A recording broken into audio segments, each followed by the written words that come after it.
Gangly then. Yeah. Professor Gangly. Yeah. Okay. Are they? Okay. Are they here? Professor Gangly has joined. Professor Gangly has joined. Good morning. Good evening. Good evening. Got another minute. Good evening. Good afternoon there. Thank you. Professor Gangly, Should I begin from the School of Information Technology, Deakin University, Melbourne at Australia, has joined us. Thank you, sir, for accepting our invitation. Thank you, Srikant. Yes, doctor. Yes, madam. Paljit. You can now continue. Yeah. Hello, everyone. I am Baljit Mudliar, the host of today's session. On behalf of US Go Global and University Go Global USA, Department of Computer Science and Engineering, Manipal Institute of Technology, Manipal, India, Rotary Club of Manipal, St. Francis de Sales College, Nagpur, India, I welcome all the speakers and participants over the world. We have successfully arrived to the second phase or second day of the conference. Just a little housekeeping before we get started. If participants have any questions during the deliberation, they can ask once the speakers conclude their talks.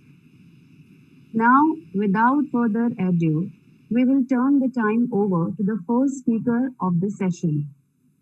To begin with this event, we have Dr. Gangly from School of Information Technology, Deakin University, Australia. His areas of research are data mining, machine learning, and business intelligence. Dr. Lee serves on the IEEE Data Mining and Big Data Analytics Technical Committee and IEEE Enterprise Information Systems Technical Committee, IEEE Enterprise Architecture and Engineering Technical Committee, and serves as chair for IEEE Task Force on Educational Data Mining. Dr. Lee is also an associate editor for Decision Support System, IEE Access, Journal of Travel Research, etc. Dr. Gangly has co-authored 8 papers that won Best Paper prizes, including KSEM 2018 Best Paper Award, IFITT Journal Paper of the Year in 2017, and he got first prize for this, and many more. He has also conducted research projects on tourism and hospitality management. He served on the program committee for over 150 international conferences in artificial intelligence, data mining, machine learning, tourism, and hospitality management, and is a regular reviewer for international journals in the areas of data science, privacy protection, recommendation system, and business intelligence. He will deliver his talk on cybersecurity, technology and its application, part 2. Now I request Dr. Lee to proceed further. Thank you, Pandit, for your kind introduction. And it's also my great pleasure to have a chance to share my understanding and share some of my previous work with our colleagues in India, and especially from Mahi. And let me share my screen first. Okay. The title actually is called as When Big Data Meets Artificial Intelligence. And in general, we know that nowadays, one of the fancy words talking about the artificial intelligence, that's nowadays in IT, is there's artificial intelligence.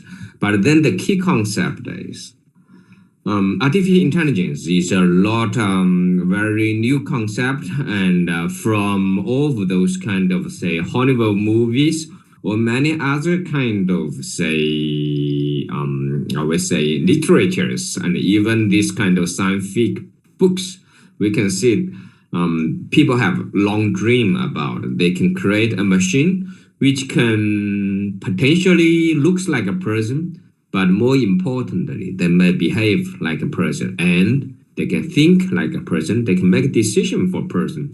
And then there comes a lot of very interesting there's movies and films and TV series that's involving artificial intelligence. And for many of our student members in this session, you may not know this movie, this certain movie, that's Terminators. And around 20 years ago, there was another movie that's directly with the title called Artificial Intelligence. But as those things are coming forward and people realize one thing is that with those kind of smart compute technology, it is possible to make computer which can behave like a human, and then they can do some kind of intelligent processing. For example, we can have those kind of processing just like a computer to play chess. And then in 1996, that was exactly 25 years ago, and we have that IBM's computer that's we call as Deep Blue, and then for that one, he defeated the human champion and this Russian player Kasparov that's in the chess. And then also more recently, there's another game and it's called as the Go. I think it's a Chinese, Japanese kind of game. And that kind of game, people realize something that Deep Blue, that kind of say chessing techniques by computer, they are not capable because Deep Blue is using some kind of methods like search. They will try to search different kind of steps, and out of say 10 or 20 steps, they will evaluate which step is potentially they will be able to give you the high chance to win, and so they will just do that.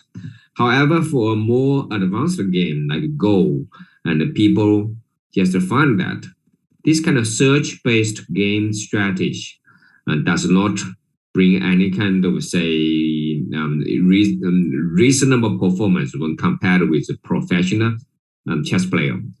In 2016, that's just 5 years ago, I think Google's DeepMind is a computer program, and then they defeated as a human champion, as Lee Shido from Korea. And then from this time, and people realized that even by computer, they can do some very intelligent as a human activities, just like a chessing. And then from there, they can be with great performance, which is better than any kind of say that's the human, okay, in the world. And nowadays, if you check those kind of say papers and the science magazine articles, you may know that there's another version that's has been also very successful in the in the bioinformatics research area is called as AlphaFold. And then using those kind of techniques, if you can see that computer has been everywhere. They are helping all of us to do different kind of research work, and as well as playing those kind of intelligent as sometimes it's decisions, sometimes it's just a game for us. But how and why this recent years we can see so many different kind of say new things coming up. One of the main reasons is coming because of the one we call it as the Moore's law, okay? And Moore's law, for now, of course, it seems not that's valid, but since it was proposed, it has half a century that is history. And basically, our feeling is that every 1.5 years, the power of computer CPU will be doubled. And then we have Crowder's law, very similar to Moore's law. They also said that every 1.5 year, and the capacity of those kind of storage will become doubled. So what is the implication of this Moore's law? One of the immediate implications for everyone's everyday life is that we found that taking photos is becoming more and more affordable. I'm not sure how many of you remember that before the year 2000, And when we were taking photos, we will have to use those kind of rolls, film rolls, and we have to develop it, and then we will have to print it. But since the birth of digital camera, and people realize that nowadays things is not that difficult, and everyone can use mobile phone to take a lot of photos, and maybe one day's photo is more than previously, like 20 years ago, that a whole families, the whole years, there's a photo numbers. So this is the change in our human life. But then if checking about those kind of business model and also about what is happening on the internet, we can see that many web services has been available. And previously, many of us know Web 2.0, social network, and many, many different kind of services. So if you're checking about what's happening in 1 minute, and then the recent, this kind of statistics show that every minute on the internet, there are so many new Twitter messages. There's nearly 200,000 messages that's updated. And then how many there's a video playing there? 4.7 million video playing record. And then also 4.1 million such records that's happening on the internet. So this just means that we have a lot of digital device as well as this kind of digital systems which can help us to record this kind of human behaviors. But with this kind of recording of human behaviors, what is the potential thing that's happening in our everyday life? Okay, because from our user point of view, what we can say is that this is what we have seen. Okay, we are just accessing the internet using a web browser, and then what's happening behind this? There are a lot of things happening behind, and some of this they may be collected by different kind of service providers that's on the internet, and some of this may be just they're collecting your information through the application, maybe a web browser, maybe through the trackers, through many different systems. And then from there, those kind of systems and those kind of services, they will try to establish the behavior profile of the user. Once they know who you are, how old are you, and what is the thing you would like to consume, and then they will try to monetize it. They're trying to make some money from it. And then from here, we can see that if they can do this kind of things that's very properly and very accurately, they can use it for advertisement purpose. And then if they have advertisement, they will be able to make money from it. So that is many times we can see that's what's happened that's on the internet. Because of this, we can see nowadays many of the big companies, especially in the media area, like say for the online advertisement. Even 10 years ago, we have a large number of these companies. They are still the traditional media company. But nowadays, you can see we have many of those kind of companies. They are internet and IT company. Why? Because we have so many users that's available online, and they have their behavior that's recorded by different systems. And then because of this, what's happened is they can use this to make money. If they can use this one to make money, that's a saying called data is cash, is the current the cash. And then that's also why those kind of big companies like Google, Facebook, they can afford to provide free services to majority of their users nowadays. But then how about those kind of data that's available in the system?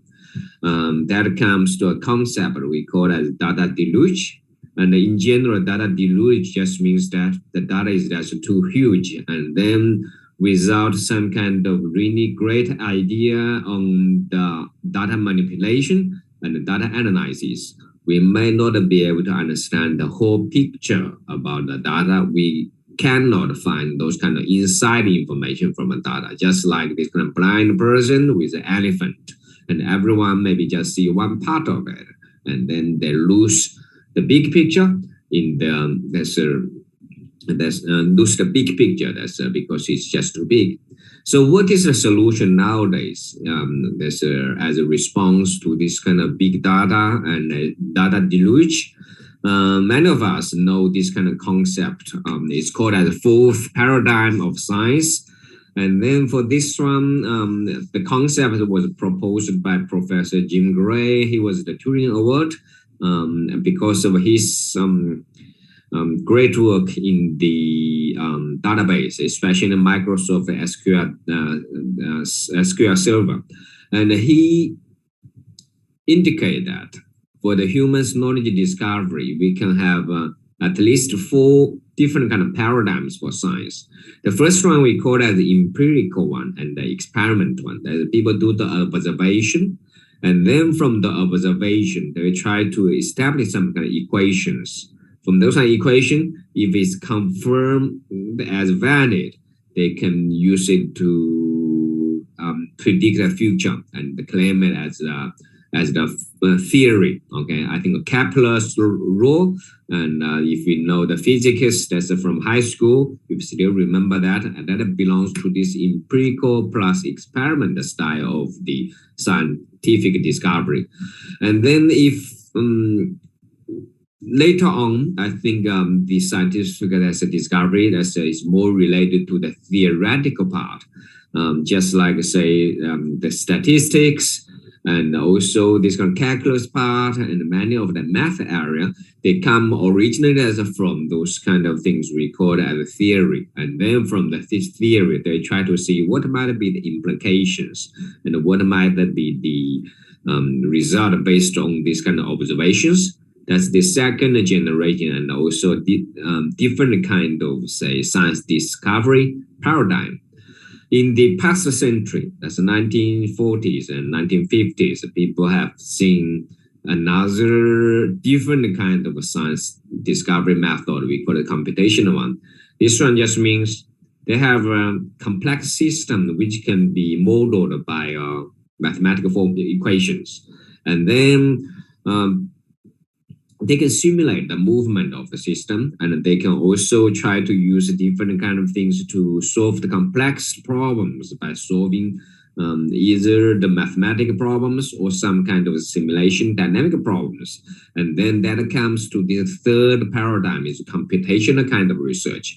And for this part, in general, people need to understand math, and also they will need to understand things like, say, for this part, that's basically they will need to understand things like, say the domain area. But then in the recent 2 decades, that's from early 2020, okay, early 2000, and people realize that it is possible nowadays to do science research just to start from the big data. Okay, when we have a lot of data generated, and is it possible for us to analyze this kind of data automatically? Because if you're checking about the first paradigm, like Kepler's rule, and then when people identify a lot of this observation of the location of a plant, and they will try to figure out a formula for it. But then now here is when we have a huge amount of data, what we can do about this kind of science discovery? Is it possible for us to have a system which can help automatically come up with a theory, come up with an equation from those kind of big data? So that is the one we call as the data exploration. And it also known as e-research and e-science, and also very popular name is called the fourth paradigm of the science. In different countries, for example, like in China, they have the fourth paradigm, and there's an institute, and it's also have the different kind of business that's associated with it. And I think in Karnataka, India, and many of you may know this place. Okay, I just had the luck to visit it this around 3 years ago, 4 years ago. Okay, 4 years ago. That's in Bangalore. That's India, we also have this research institute. They call the fourth paradigm as a research institute. And the key idea will still be try to smartly utilize those kind of big data in different kind of domain. And then they will try to see what kind of things can be discovered from it. And then this indicate that nowadays, for people to do the science discovery and for people to do this kind of, say, research investigation, the style will be different. Okay, this is for science, but also is for social science. And that's why, that's around 20 years ago, there was a magazine article called as The End of Science. And this also indicates that a new era starts. And this new era is called as the big data age. Okay. But now, and what's special about the big data age? For big data age, the key concept behind it is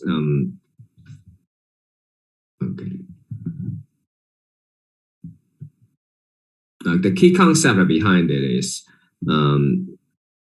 as a combination of the humans as brain intelligence things together with the computers, that is computational power. We know that we're human, we may believe that we are smart, and then we can also believe that we can learn, but we have a limitation in the speed and attention span. But for machine, they're good at these two things. However, on the other hand, later they are not intelligent, and then they cannot learn. In general, they cannot learn. So there was a dream to say, is it possible to combine these two words together so that we can have this machine's computational power together with the human smart brain together, and then that is something which has been changing the world dramatically. Okay. So using artificial intelligence to analyze the data, the big data we have that's collected through different kind of, say, system. So this is the one we sometimes call it as the data science. We mentioned that computer in general, they cannot learn, okay? They cannot self-improving, but in artificial intelligence, there is one area which is devoted to the self-evolving computer programs, and it's called machine learning, okay? According to Professor Arthur Samuel, he said there is a field of study that gives computer a capability to learn without being explicitly programmed.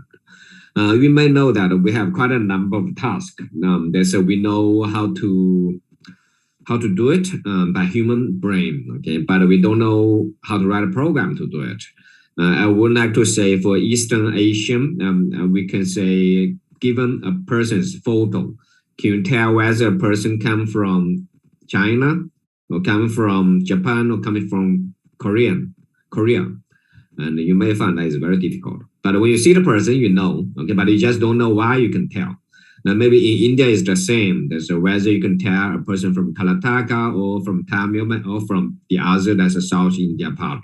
And it may be difficult, okay? But for humans, sometimes you can get a clue. However, for computer, you cannot say because of this, because of that, but holistically, the human feel that the person must be from a particular area, okay? But how we can document it and how can we implement it as a computer program, it may be very difficult. Machine learning is some kind of method which has been researched and tried to improve the behavior, improve the performance based on the experience. So when they see a lot of examples, we hope that the accuracy, the performance, they'll be increasing as when they are doing this kind of, say, particular task. And this kind of task could be, say, like a spam email detection, when we have a lot of emails coming into the system, just like, say, in the Gmail. And we can see that many times we can have spam email, but many times we also have there's a normal email, like a ham email. But then the issue is, how can you design an algorithm which can help us to do this kind of, say, classification more accurately? And then as time is going on, it will improve their performance when they see more and more examples. And in this context, the experience just means that the examples of spam email and not spam email, that's the example that I've seen. And the task could be just to be classify them as spam or not spam. And then we may also have the performance, like I say, how accurate the thing will be. And then this kind of task, and we call it as a particular name, we call it as a classification, and especially the one with two kinds of potential outcome. We call it as binary classification, okay? For example, like emails come in, and then they'll decide whether it's yes or no, and then the experience is just say, they have a lot of the emails, some of them will select as spam, and the other will be normal. So they can, when they see a lot of examples, okay, with positive and with negative, and then they will be able to improve their performance, okay, and make correct decisions. And for this part, sometimes this kind of research or method we also call it as unsupervised learning and supervised learning, classification called as supervised learning. But at the same time, there are many different kind of research work that's along the machine learning, and we can have this unsupervised learning. And for unsupervised learning, we can see computer when they see a lot of examples, and then they can have those kind of output, like say, looks quite similar to the example they have seen. And then we can also have a system that's which can group things together. That's also called as the unsupervised learning. But there are also very special kind of learning task nowadays. For example, we can have the structured learning. And the traditional machine learning, the input is some representation of the object, like an email. The output is a label to say spam or not spam, or the decision whether it's normal or whether it's abnormal. But then structured learning is just doing a mapping.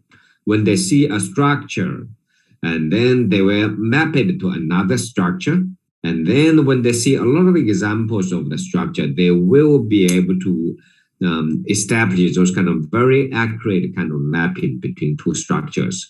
And this kind of structure, it could be like say one structure is like the voice, okay, is a continuous wave, and then the output, that's output side, it could be the sentence, that's a language, that's a sentence, okay, and then similarly, that is we can have another kind of structure, like this side is language, the other side is also language. But when both sides they have with different kind of language, and then we can have this kind of task, represent them as structured learning, but they can be applied to do the machine translation part. And if you are, I think you have done some kind of say deep learning task, you may know that nowadays deep learning has been quite popular, and they can generate quite a dramatic effect for us. For example, like this is one of the photo of mine, and then what if I just want to change the style of the photo, make it similar to some famous painting, for example, like this one of this, and then we can choose it, and then we can just change it automatically. You can see this one looks like a painting, this one is the input as a photo of it. And similarly, we can do some other kind of say application of it, still choose a particular style, and then they convert it to another style. And they have many different kind of things could be happened around this. But I think around this kind of deep learning part, one thing many of us should focus or should pay attention to is the one we call it as a GAN. The GAN just means from the system, when they see a lot of these examples, they will be able to generate those kind of examples automatically. And some people utilize it for adversary attack, just like say generate fake examples to try to confuse the system or to mislead the system. But then even for artists, potentially they can use this kind of DC GAN to help them draft some kind of pictures. For example, for the cartoonist, that they may have many of the products like this, but then we can see we can feed the system with a lot of the paintings that by that particular user. And what will happen is, okay, they will have a system automatically generate those kind of pictures for them, and then every round of it is going to be improve the performance. Sometimes this kind of performance will be quite blur, but then if we increase the number of rounds from 1,000 to 10,000, 100 to 1,000, you can see we can see the quality improve. If increase more, increase more, increase more, and increase more, and increase more, and then you can see as this kind of training is going on, and all of these kind of paintings, you can see they automatically generated with the style of the cartoonist. Okay, it looks like there's a human that's generated, and then if you are an artist, you might be able to use this kind of method to generate the structure, generate a draft for you, and then you can just further polish it. And this is something which has been seen quite interesting. But then more complex one and more dangerous one is the one we call as the that's a deepfake. Okay, deepfake we can consider it as something like this. One thing is for those kind of research, they can use it to generate a human face. The human face may not be real person. For example, like this website called "This Person Does Not Exist." This website, they have a lot of examples to show you a particular person's face, but actually this is not a real person. So from here, you might be able to see in the future, we may have this kind of, say, film or movie production. They don't need actors, okay? And then we can also see some of those kind of, say, criminal behaviors, like, say, deep fake. And they can just deploy one person's that's a face on different kind of, say, pictures or even videos. And then that could be leading to very different but very complex that's kind of consequences. And then this is something which will raise the research on whether it's possible for us to detect it, or whether it is possible for it to be more real if it is for artist's point of view. So there are many different kind of things which has been discussed around this. But for us, we are more interested to see when the big data and AI, these two things combines together, what will happen, okay? And we know the purpose of AI sometimes is to free the man from tedious, there's a boring work.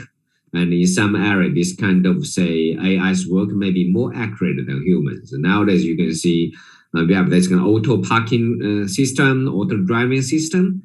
And sometimes in some kind of, say, context, it could be more safe and more accurate than human drivers. And for big data, okay, because we know AI, many of those kind of AI that requires the experience, okay? The experience just means the data to train the system to make sure that it has enough example to improve the performance. So the big data, sometimes it is considered as the AI enables, okay? Because of the data available there. So people nowadays, they can do more and more accurate things by feeding the big data into smart algorithms, like machine learning algorithms. And then they also have different kind of domains data so that the AI system, they can be a little bit less ominous. And that means that it could be applied on different contexts and it will be more robust. Now let's have a look at what the big data bring to us and what kind of things people can utilize it to do some kind of research to change part of life. Let's have a look at the first example. We call it as a behavior informatics. And we know that nowadays, there's many of us, we like to share news, share messages on tweets, on Facebook, on different kind of social networks. But then we can see it is possible for people to do something like to use it to analyze a human's behavior, not as individual person's behavior, but as a group's behavior.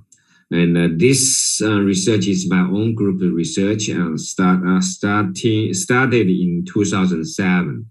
At that time, Hong Kong Tourism Board, they opened the individual visit to Chinese mainland as residents.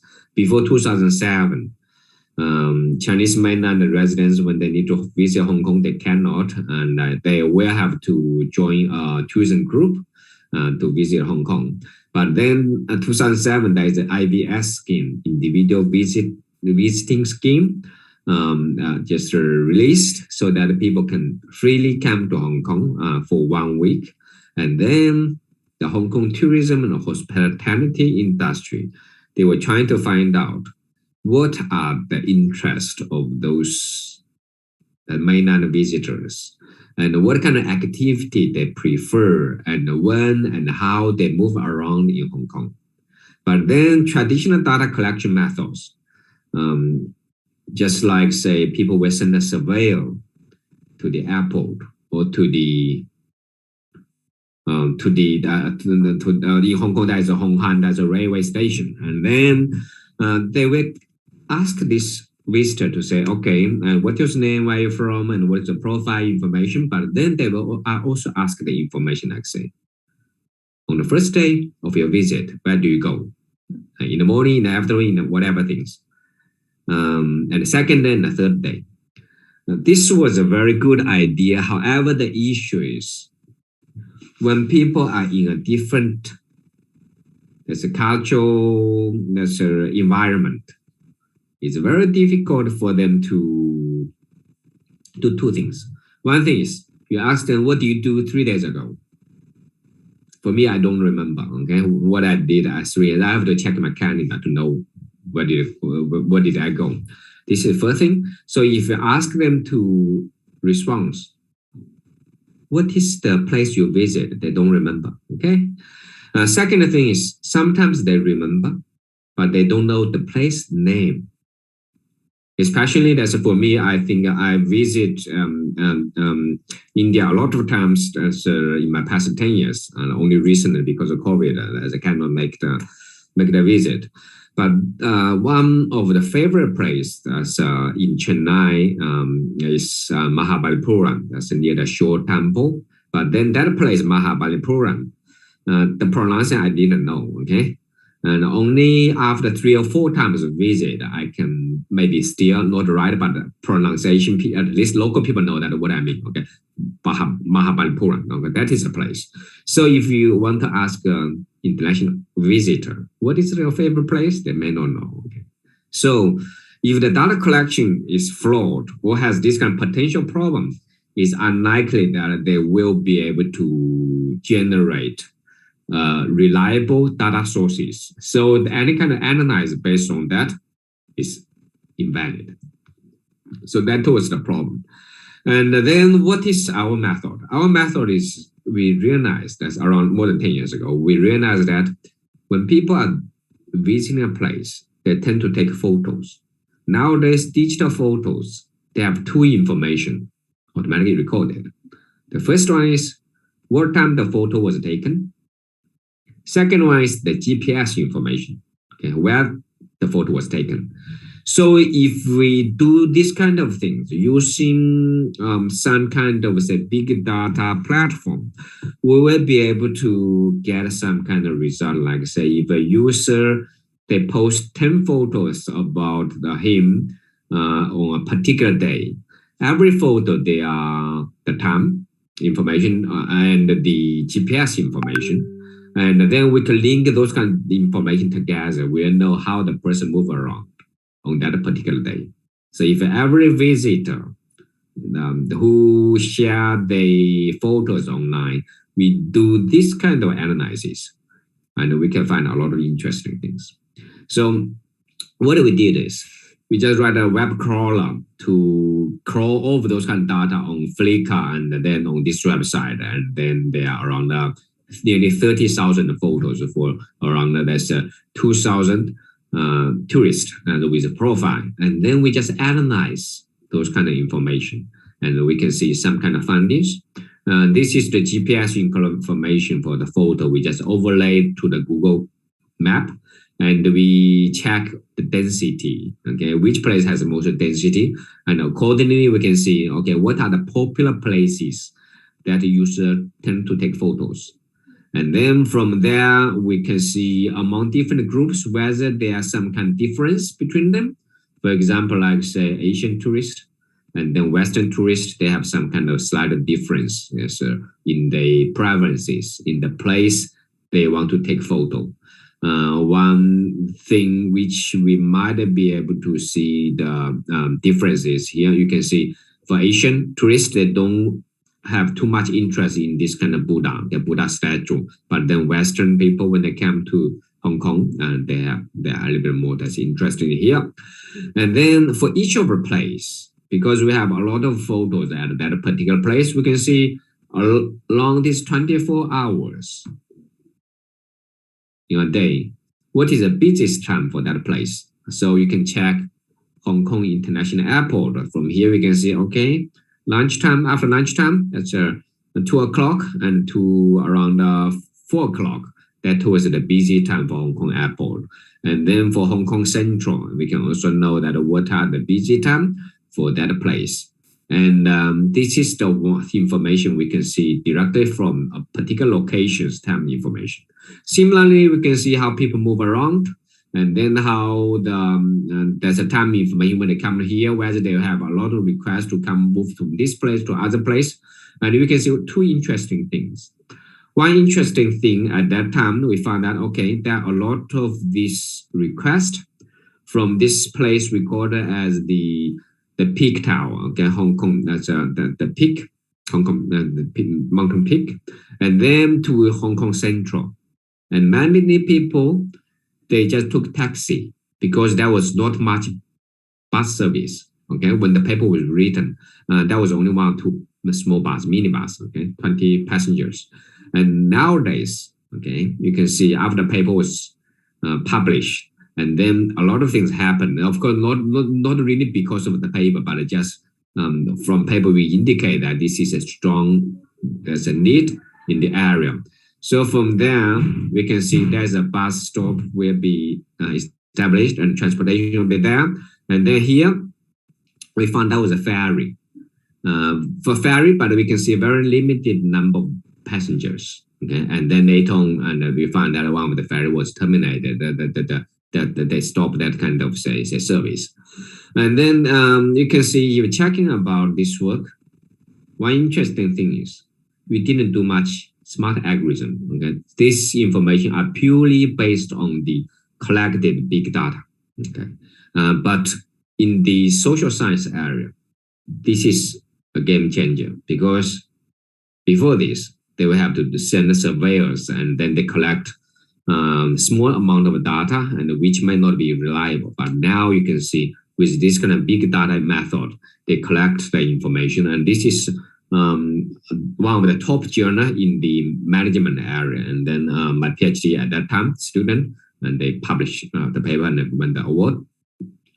But what is more interesting is considering a place like Hong Kong, then every location, it may represent not just one business, it may represent a huge number of business.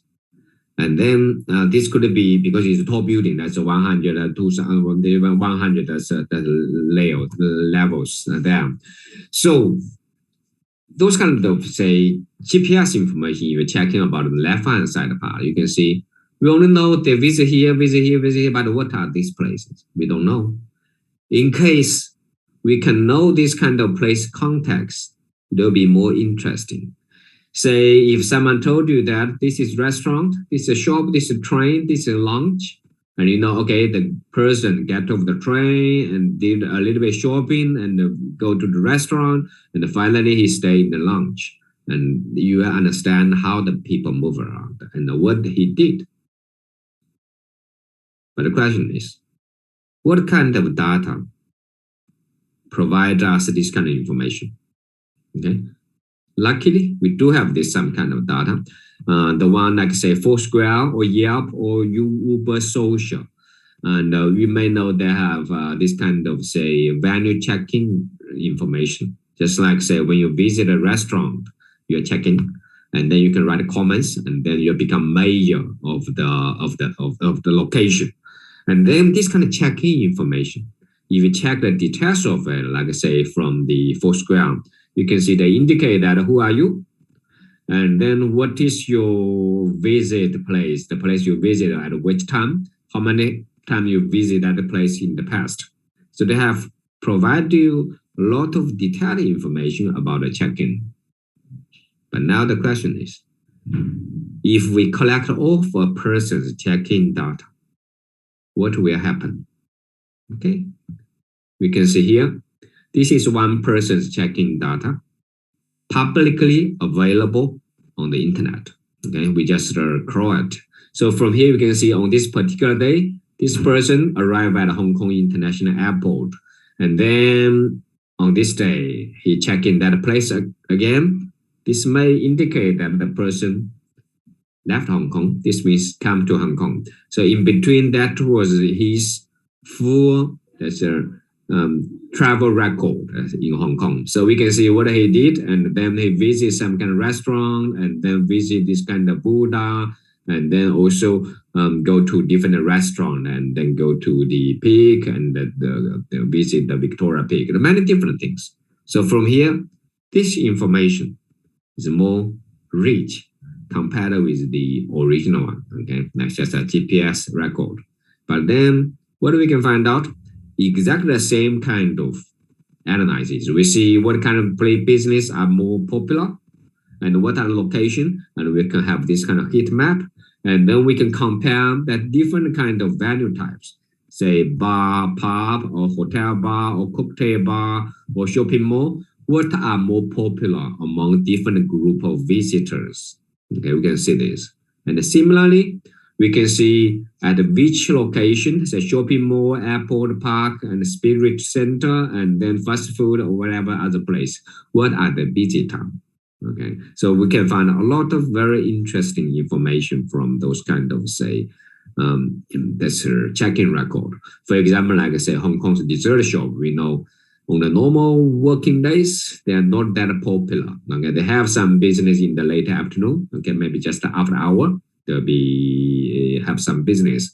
Weekend, afternoon tea is very popular, but then the morning, basically they have no business. Okay, dessert shop. And then if you're checking about the cafe, you can see similar pattern. But then checking about a Hong Kong restaurant, okay, you can see lunchtime popular, dinner time popular almost every day. So you can see, you understand the pattern of different kind of, say, business, and compared with the original GPS based one is more rich.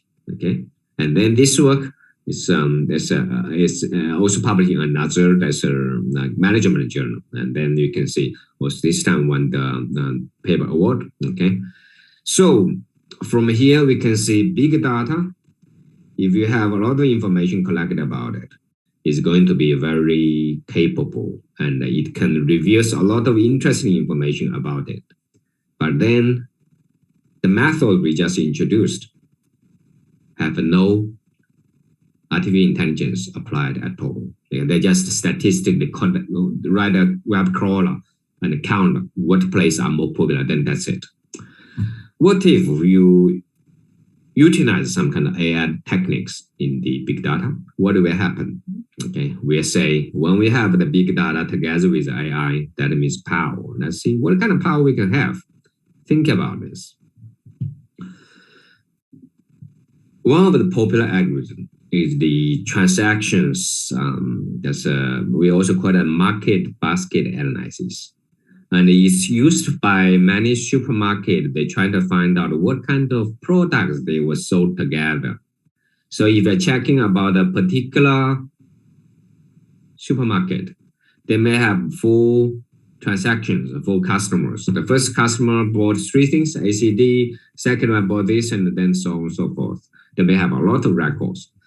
But then the question that interested us 30 years ago, not us, the general as IT AI area, is can we find out what kind of product people tend to buy together? Okay, And so that they can wrap it together as a package. They can give discount to one so that the other one also have high sales. So this can be done by a priori algorithm. And then this a priori algorithm is like this. First of all, they're going to check for each of these items and which one is more popular. And then we can see they will scan the database. And then they can see if more than, for this example, is more than one, there will be two or more, they consider as frequent. And then they remove this infrequent one and then keep this frequent one. But then they will try to find out whether it's possible to have a two item set, wrap the things together. Okay, they can. The first one is this A and B, they can wrap together, and then they can have this A, C, and whatever things that are just wrapped together. And then they will scan the database again and find out which one are popular, and then some of the things not popular, they will just remove them. Okay, they have this second part we call as frequent two item set. Okay, each of these contains two items. Okay, A and C as a package, and then they are popular. Okay, at least with the frequency 2. Okay, and then think about, is it possible to have something which has 3 items? Okay, they wrap it together, AC and BC, they can be ABC, AC and C, they could be ACE, so on and so forth. And then they have the following different kind of, say, that's a record, like which potentially are popular. But then they scan the database again and find some of them more not popular. And then finally, one thing which is interesting, they consider this one as popular. So this is a very traditional, that's a data mining or artificial intelligence algorithm. Now think about the context. If now this is not transactions, considering some of this, for example, this is not transaction, but it's just a place. Say this is place just for example, like a hotel. Okay, hotel. The first night they have these 3 customers. Another hotel this night have another customer. So A, C, and D as a customer, as a person. Okay, each of them as a person. This has a hotel, or maybe has some kind of common time. For example, like in a restaurant, in this 1 hour, they have this customer, and then check in. Okay, so in this kind of situation, suppose that everyone, when they're doing their behavior management and when they travel around, they're going to check in. Think about in your campus in Mahi, okay, Malibor. If everyone is doing check-in, you can say randomly pick up 2 persons. They may have very limited common check-ins, maybe 10% common check-ins in the bus stop or in the dining room. Okay, but then if these 2 persons, they are classmates, they may have a bit more, 30% that's a common check-in. And then if they are living in the same dormitory, they may have a 50% common check-in. If they are, if they were dating with each other, or if they are just married with each other, they may have 70 or 80% common check-in. It may have, okay? But then the question is it possible to find out who are with more check-ins? Can we find out? Yes, we can, okay? Because you can see for those kind of places, this place, it could be, for example, this place could be a one particular, this place could be one particular location, okay, say in the lecture theater for 1 hour or the others. So they may have many different kind of, say, methods for it, okay? But then the issue will be how about we utilize these kind of things in the check-in data set. What will happen? So we did apply this one to some of websites, the check-in record. Let's see what is the result. The paper published around 3 years ago. And we used the algorithm to try to find out whether we have a place with the 2 person or 3 person that all commonly come together. And then we check all of this kind of Singapore residents traveling outside overseas, outside of Singapore, to see whether they have any common check-in. So we find one person, user 5, male, user 6, another person, female. But then in the record, we can see that in that actually there are 3 years time. Okay, in 3 years time, they have a lot of common check-ins. That means they commonly visit this place at the same time, visit the other place at the same time. So from here, we may realize that even though the system didn't tell us about this, but then it may indicate that these 2 persons know each other. Okay, and then if we do some other kind of analysis to see how about we see the 3 pattern, or whether we have any kind of strange pattern, and we can have this example. This example just means we found out we have a user 9, male. In the same 2 years time, he has a very close check-in record with the user 10, who is a female. At the same time, he has another the record with the user 11, who is also a female. And over the record indicate that this user 9 and user 10, they are dating each other. User 9 and user 11, they are also dating each other. And then there's no common check-in between user 10 and user 11. That means very likely user 10 and user 11, these 2 ladies that didn't know each other. So what does this mean?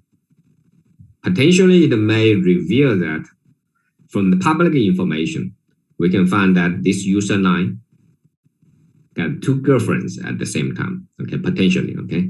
And then this is just the information we can reveal using artificial intelligence combined with, those kind of, big data. So that is the thing we can find out. And because of time, I may just stop here. And thank you very much. And any questions?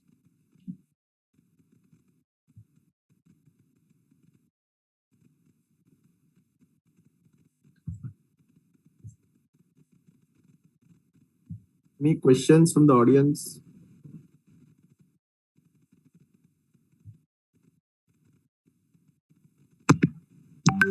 Yeah. Hello, this is Advocate Dr. Limay. I had a small query. Yeah.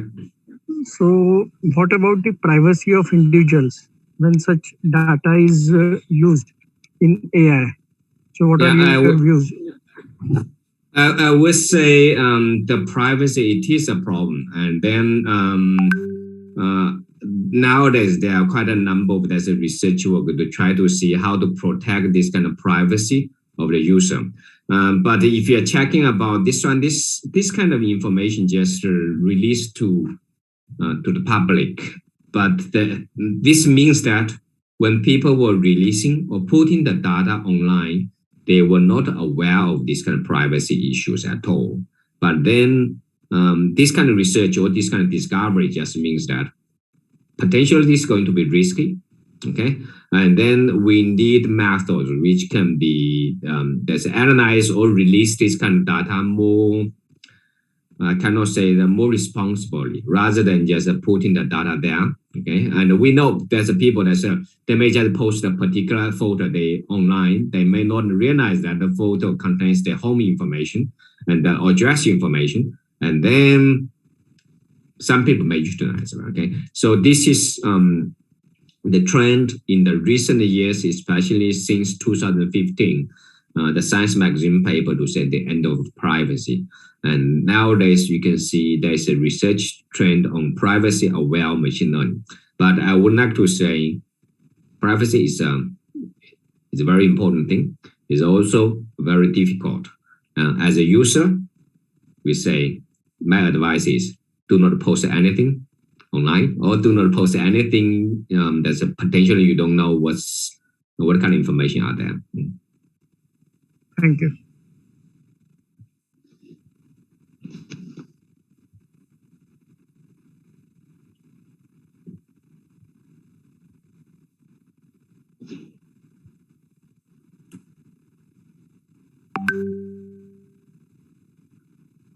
Thank you, Dr. Lee, for this deliberation.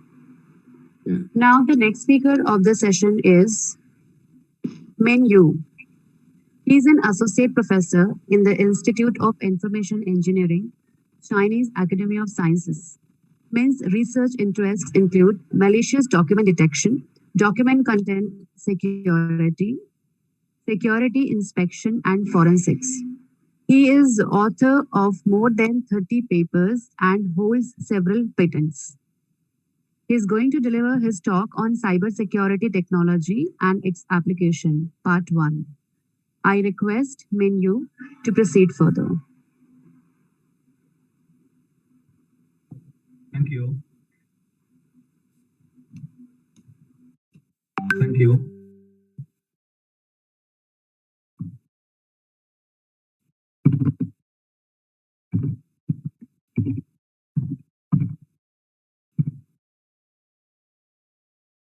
Hello. Yeah, go ahead. Go ahead. Okay. Go ahead. Right, you're audible. Professor Min, you're audible.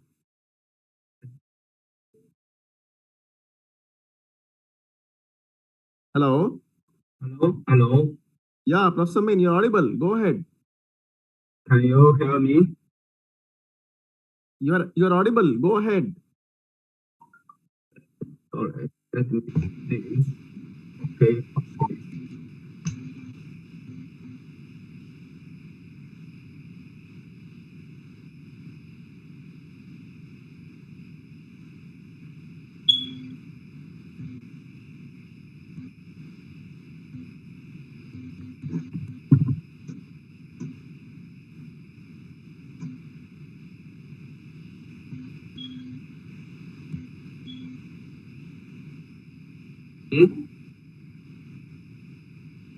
Hello.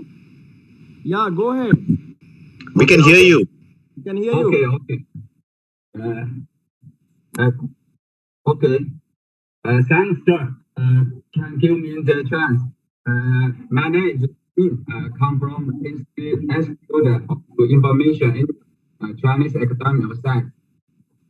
Today, my expression is document security and malicious document detection.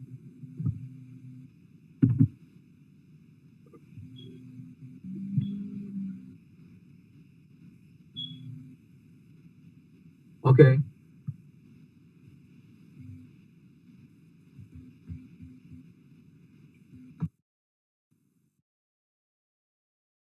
Okay.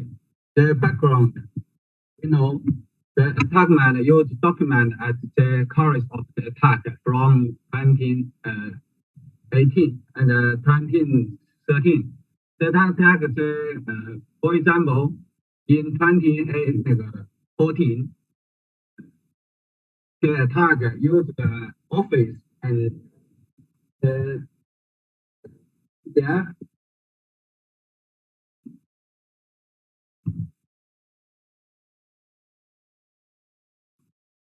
documents are common in daily life. So many attackers can leverage malicious documents to sell sensitive data to control user PC remotely. 10 years, I've seen many security academic in which documents have been used as attack. As early as 2013, the information security company has reported the case like this.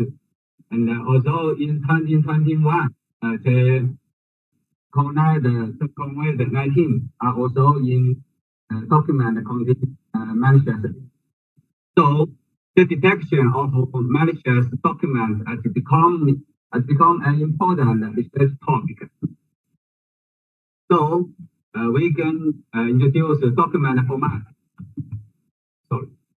The malicious document is a document created for malicious code.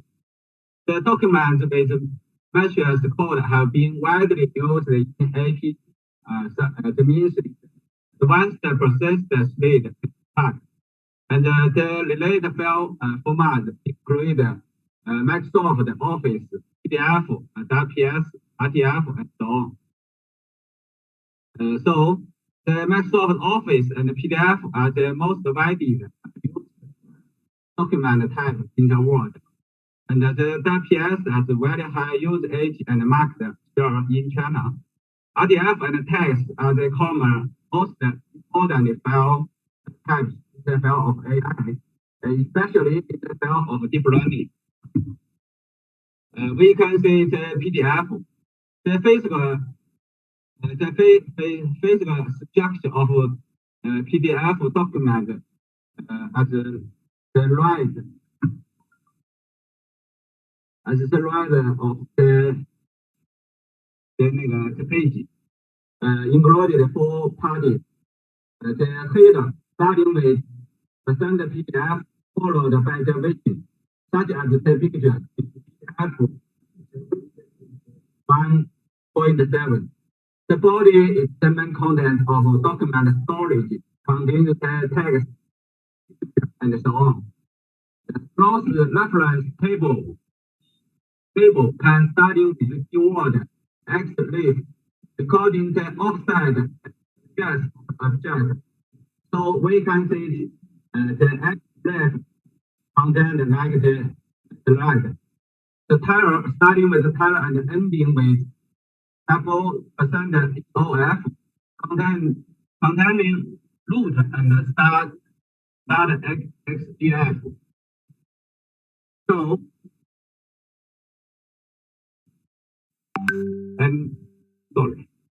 the logical structure of PDF document, which structure like this and divided 4 parties. The pages, the description set of all the pages PDF document. The page is the description of the proposal and the information of the page. Open actions of all an action to execute with the PDF document. This is the message code included in this. The page mode is a name object that specs how the document will be displayed. So we know the document can contain the physical structure and the logical structure. The Microsoft Office, like this, Microsoft Office follows the XML.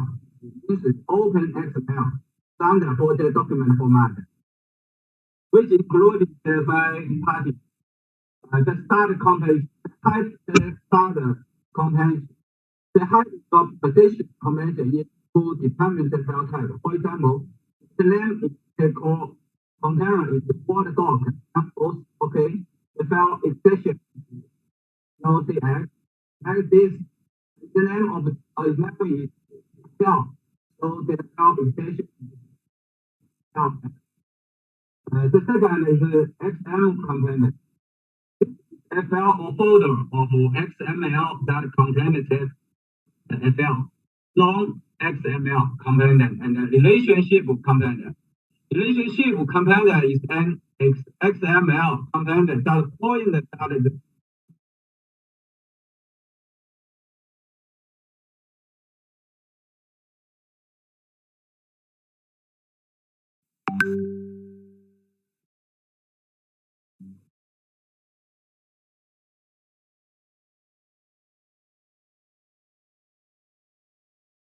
many parties, so we can package a single file. We can take a word as an example. Negative, the picture, negative future. The word is the main part of efficient component. We can know the word, the Docker proposes the custom XML layouts, which like this. And other document types, which are RTF and WPS and so on. So we can introduce shortly. So the malicious document attacking technology have many years. The malicious document attacking technology, we can include the spread of malicious documents. For example, the pass by and target upload malicious document to a website using the web security of the website.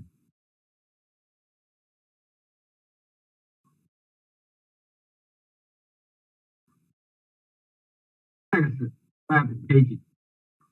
Mail dismission by adding malicious document to email attachment and send it to victim. This is the common in our daily life and work. Because the email is very valuable in our work and study. So this is AP attack. Use the content of the document will be sent by the. For example, the email from your family or commander, your friend, and so on. Submit the tag, which is uploaded as a document to the submission function of a website. This is uploading the malicious document.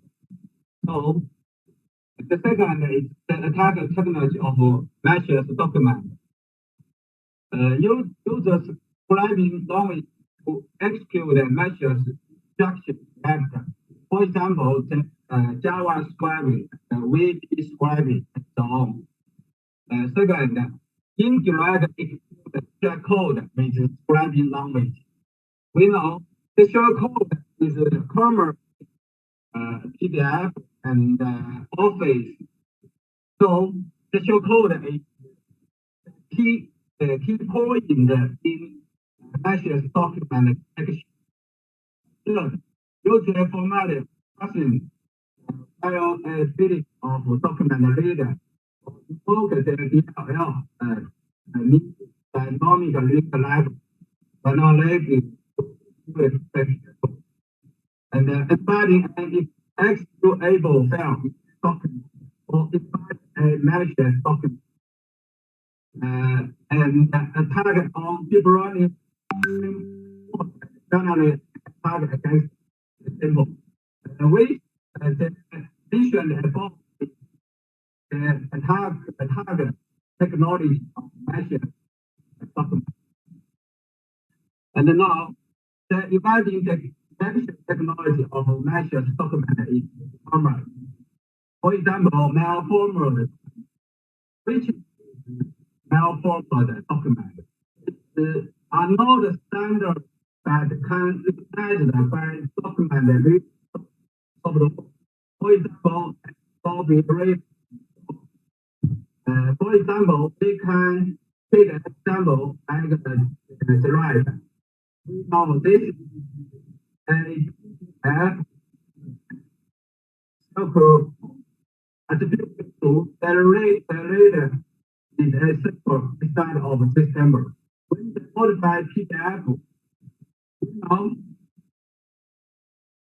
we can modify PDF open as a Adobe Reader. Just spread text format. Side future other mention above cannot just code. This page action as JavaScript S09. So we can connect to find zero object. That means it runs and find, and we replace the word stop X. In this way, the current future X cannot find the object in the term and ignore them instead. Well, the PDF reader, copy reader will not find them at the job. So when we open the browser, we can destroy our own shared code. This simple code. And the other device detection technology called obfuscation. Most we know the malicious document comma use the future.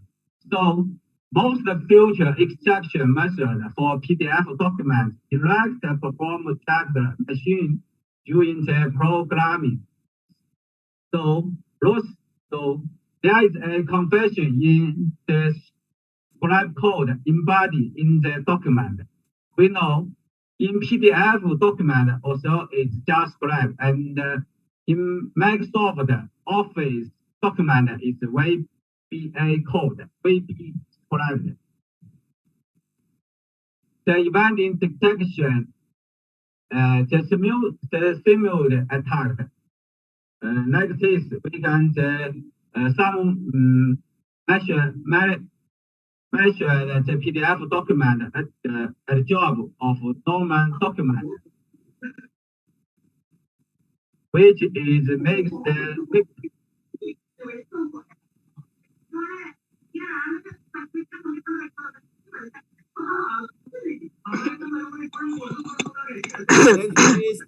Silence, please. Okay. Silence, please. Okay. Participants, please. Okay. Yeah, right. Minu, just it's going on well. Only thing is your voice is not clearly audible. Could you just your voice is not very clear. Voice is little bit right. Could you just set it, Professor Min?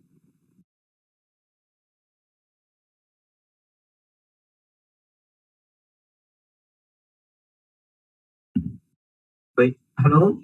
Right. Let me go on. Go on. Yeah, now go on. Yes, right. Go ahead. Thank you.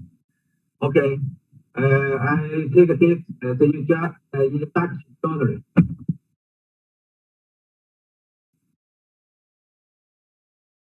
Okay, we can introduce the detection method.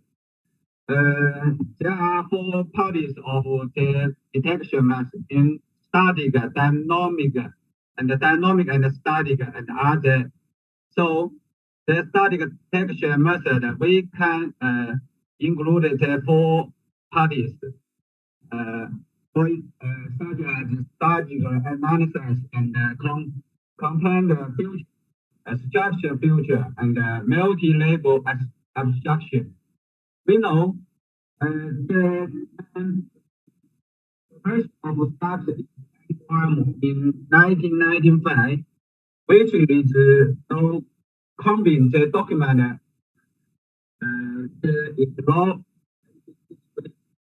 the content future unable to with compute structure. The futures are broader to future, and the structure future is unable to deal with structure, big attack, and then manual computations of future set. We know from 2008,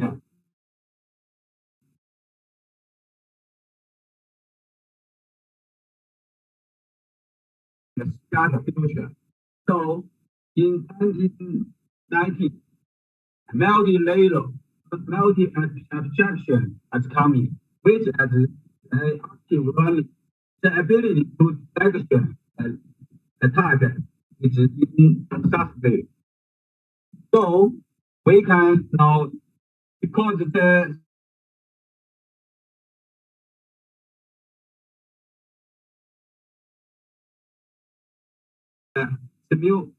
simulation math and code simulation math. The first is to let the document run in future environment such as a sandbox or a virtual machine. For example, CW sandbox, particle, and Banio. The second is to simulate the execution of code such as shellcode and JavaScript embedded in malicious document. For example, the CPU simulate, for example, LabVIEW and MU is hardware visualization. For example, the shell OS. The document the simulate method a cover of static mass. So the dynamic and the static detection method is counted in 2012.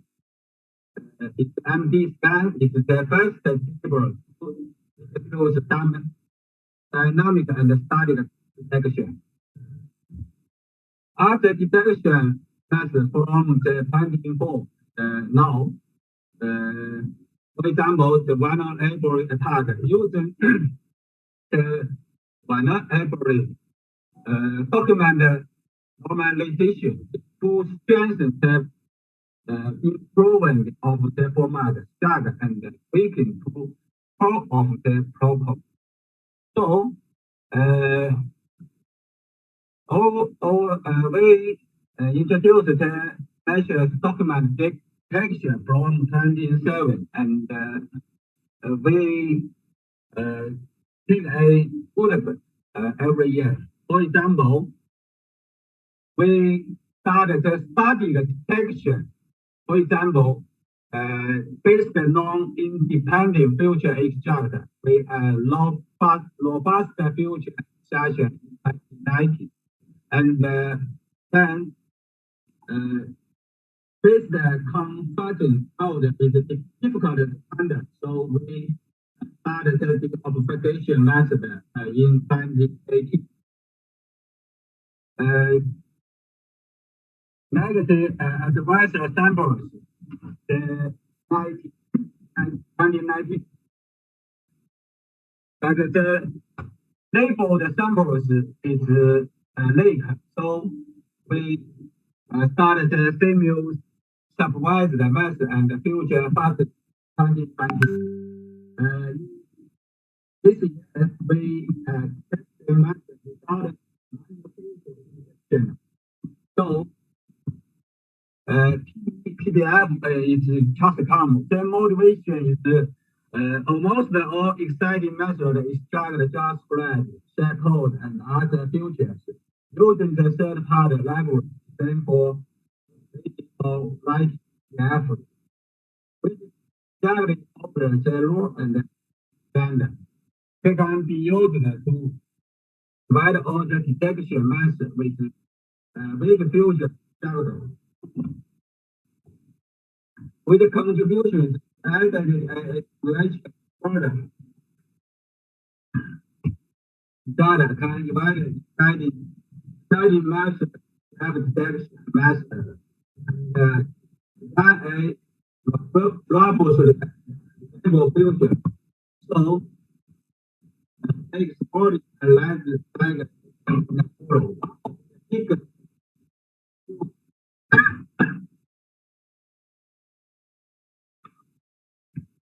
current PDF reader is started step well and try to clog that error by the soul.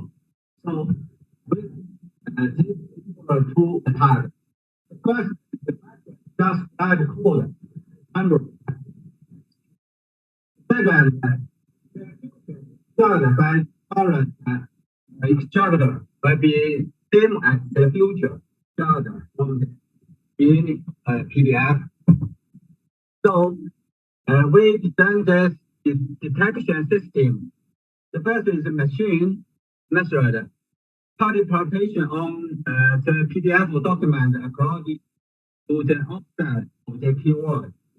The second is the detection, the PDF data, and the detection of object, detection cross reference, and the detection error. We know the PDF physical structure contains four parties, data, object, cross file, and file. So we design the system or incorporate all parties of PDF content. As the result shows, our PDF for Robertson and ACC can just start, and this also indicates the essence of the design future extract. We know the and FP are right as and just part. In 2030, there are no such orders.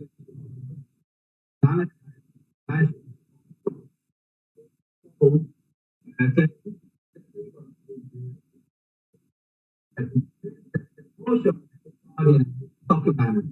So the method based on secular and size plan. We presented a new method of observation. We know document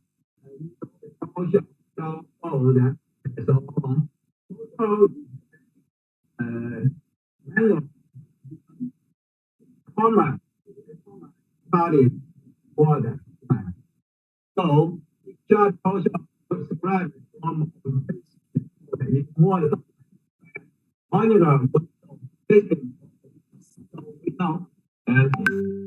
This method is involved is dynamic method.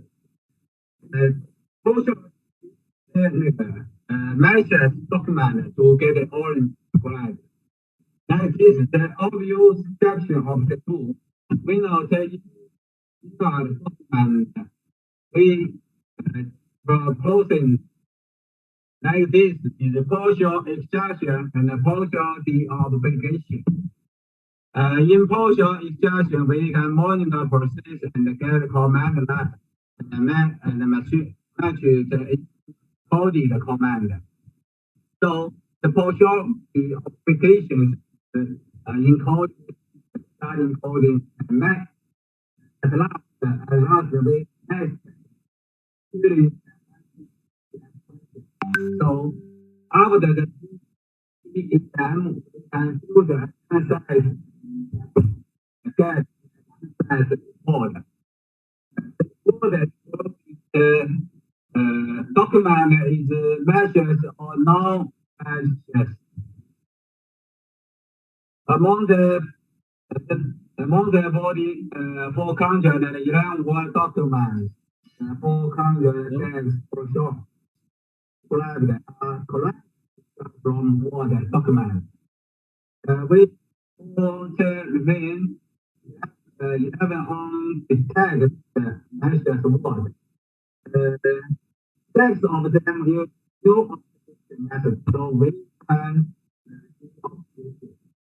So there are methods, but 5 of them use to the social problem.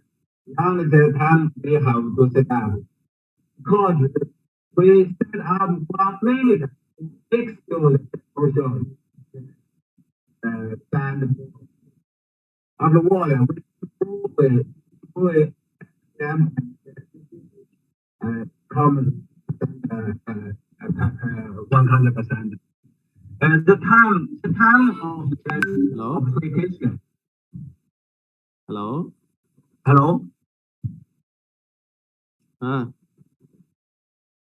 What about? Can we go on? Okay. In 2019, we submitted the FIP and novel advanced example detection method for measures PDF using multiple class file. The motivation is deep learning and especially PNN have emerged as one of the primary technologies in academic computing as well as in industry. Systems have been shown to be vulnerable to adversarial environment with novel information attack. For example, advanced example, in computer in CV, methods have been proposed to improve the robustness of DNA model. So, able to detect advanced malicious PDF from massive PDF file improve a big challenge with the foreign size interface as well. The contributions. We propose a detection method that uses a no idea to generate source model match that can identify the malicious PDF effectively based on one sample, but effectively detect. We confirm that the transferability of the advanced sample will be significant effect in multi-models. The prediction inconsistency will be over. In this, I can explain the PDF, the machine level factory, including the advanced example and non-advanced example. We can reduce in example. All examples show that our approach better than that of the other detection method. We design the system. Our detection is able on a machine learning method, like the future. The process and the future instruction as well. Coding model. The class bell is actually model group. We know a similar structure as the button, changing the training parameter of the multiple types in machine learning model, and the set of detection models can be generated. The basic machine learning models feature and analyze. For example, SVM, KNN, navy-based logical registration tree, and the rhythm following the corresponding building application selection of the mode. We know the content future, including content future and the structure future. Combine the content and the structure future. We can make this class file to training and get the class file as the SVM detection model. So after the analysis model, we can get the result is a measure of the result we can accurately recall and AUC. The SVM and all the final detection model group contains the 700 models.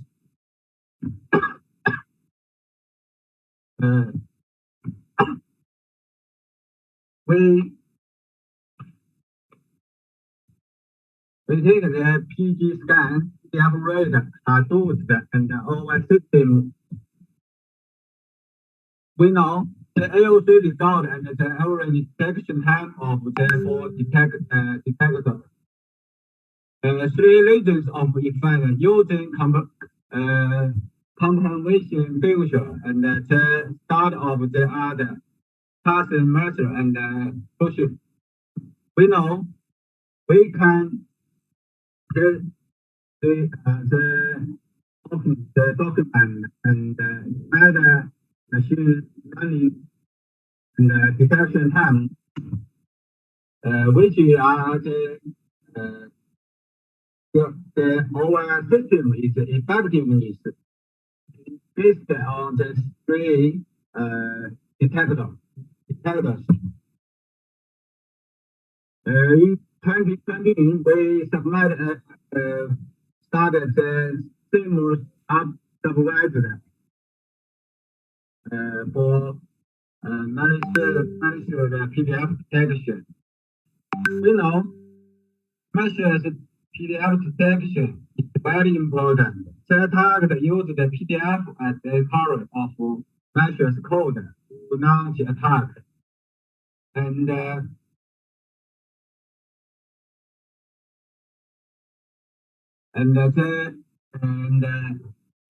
measures PDF detector rely on a lot of labeled data.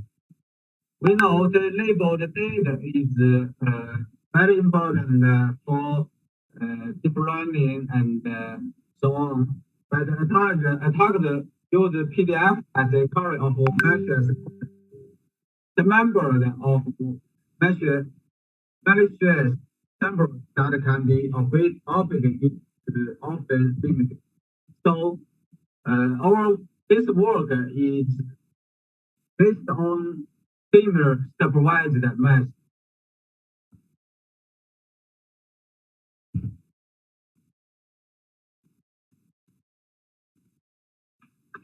The contributions. The first, we proposed a supervised model for malicious gas detection. And the detection method is with a small labeled data. We combining structured future and study the future based on input to form the new set effective detection analysis. In this way, I expanded this future is a new future as we know. The experiment indicate that our math is effective and efficient compared with other detection math.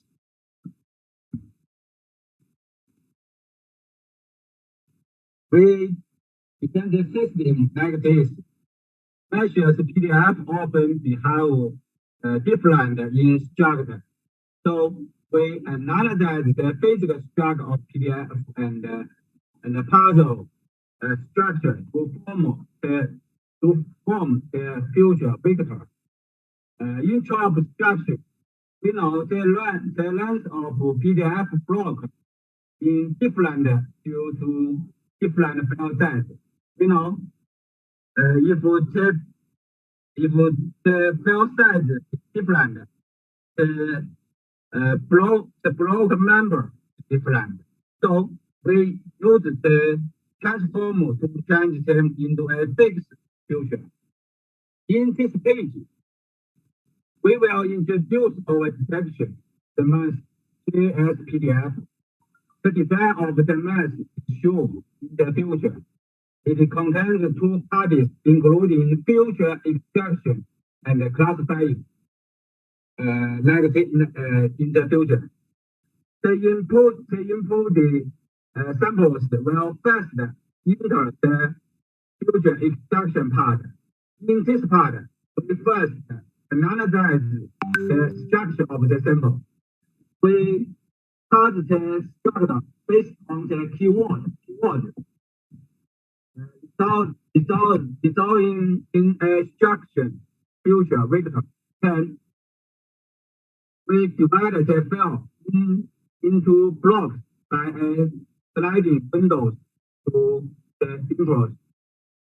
The variable emergence is used to change the different lengths of the fixed length future. Besides, some global static futures will be according to the thing. So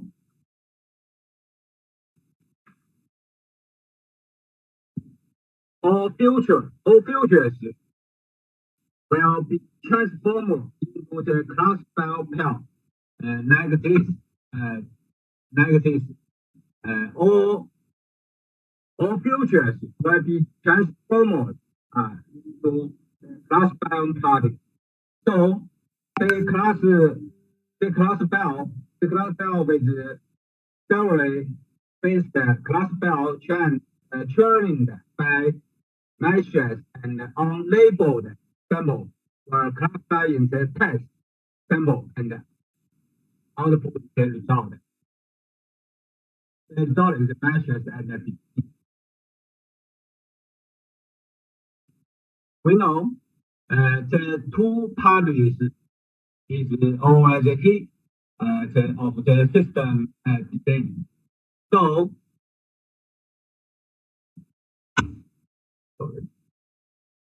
also the result combination of the position F1, 4, and so on. We know compared with other supervised methods, our method is more stable. At the beginning of the experiment, the three class files work well for the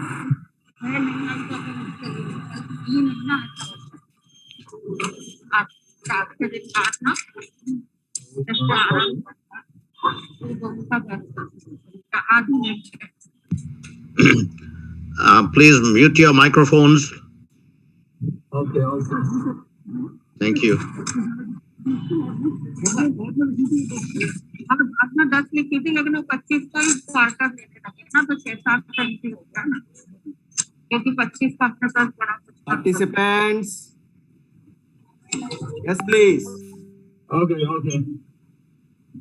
So at the beginning of the experiment, the three class files will work well for meshes texture. But when the heat inside that problem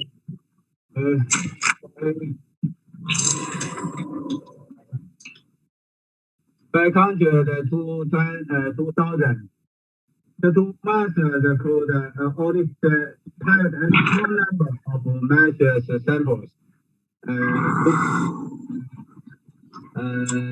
which when heat inside is said to be around 2000, both of them are chopped quietly.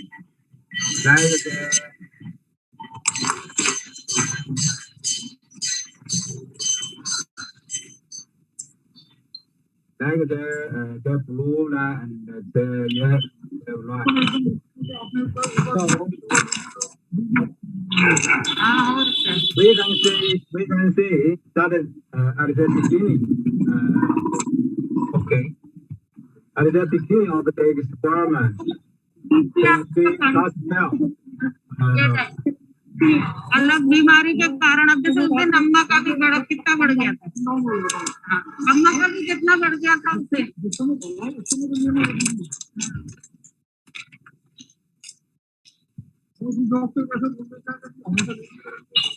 अब मुनिया को यही तो बोला था एक बार वो हुआ था Participants, मुनिया को भी बोला कि नहीं जल्दी बंद मत करो तुम मतलब अच्छे से अरे आपसे निवेदन है कि आप चुपचाप बैठिए थोड़ा सा प्लीज. Okay. हमारी निवेदन है कि आप सब चुपचाप बैठिए. म्यूट करिए please mute. Okay. Right, an interesting talk is going.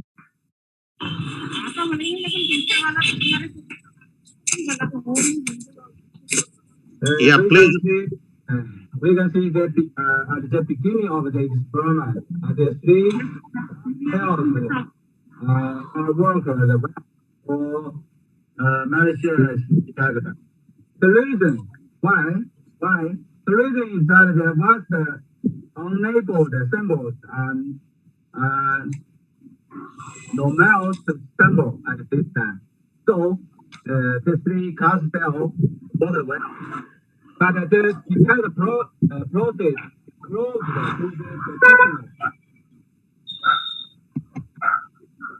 additional supplied by running. measure symbols of the unlabeled symbols don't have a large part on this class bell. This is the reason why three class bell worked well at the beginning of experiment. Okay, compared with other PDF detection model, the precision is called F1 software OMS are over 19%, which is similar to the supervised math. Because we can see the PDF reader and the forest Hadoop in 3S PDF in 1980%. So we have achieved the well result in compared with other PDF detection model. In this year, we have started the document detection without manual feature detection. We have taken this work for the motivation is exciting method rely on the manual feature detection constructed by experts. We know the paper mentioned above, the future detection are converted by experts.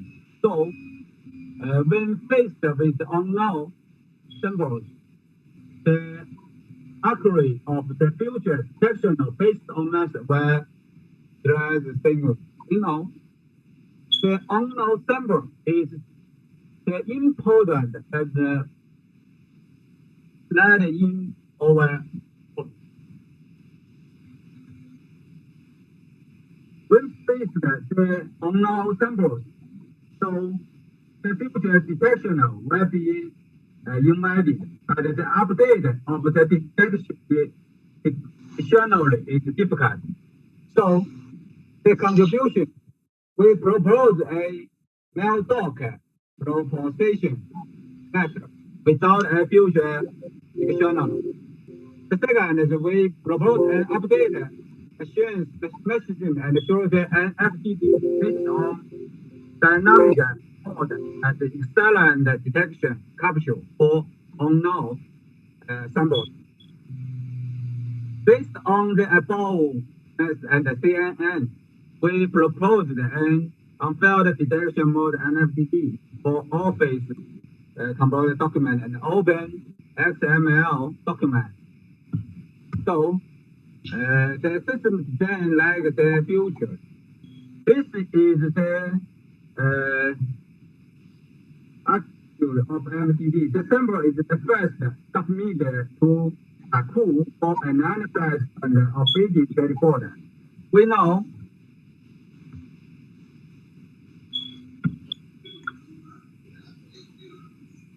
the Kaku symbol is for dynamic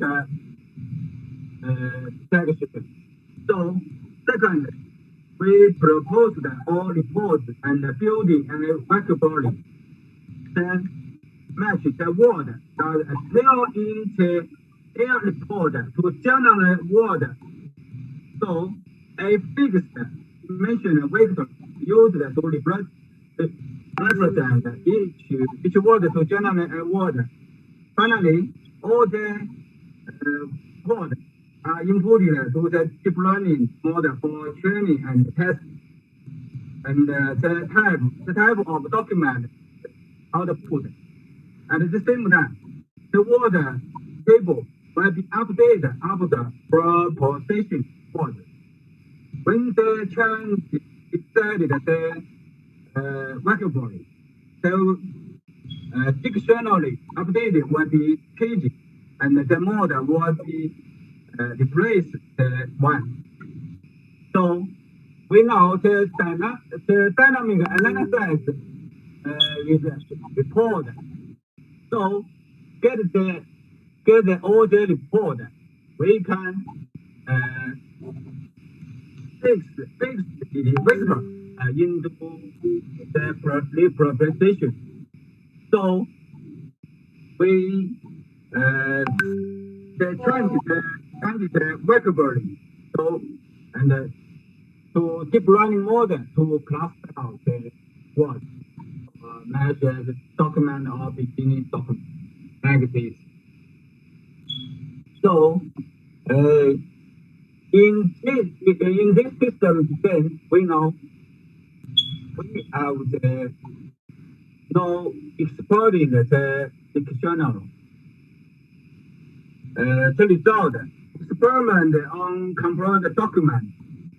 Our model has better detection ability than the traditional match based on future detection. Like this, we work well in accurate precision and recall at the table. And experiment also show the unknown malicious document, like the second table. Our model can detect the unknown malicious document well, but future journal-based methods cannot. We the second table. Our model is actual well and the future detection in accurate and F1. Our model is for the detection of different file types. For example, the first line is office document. And the second is office document and open XML document. The experiment which that our model good for the different file types. Okay, this is there are our words.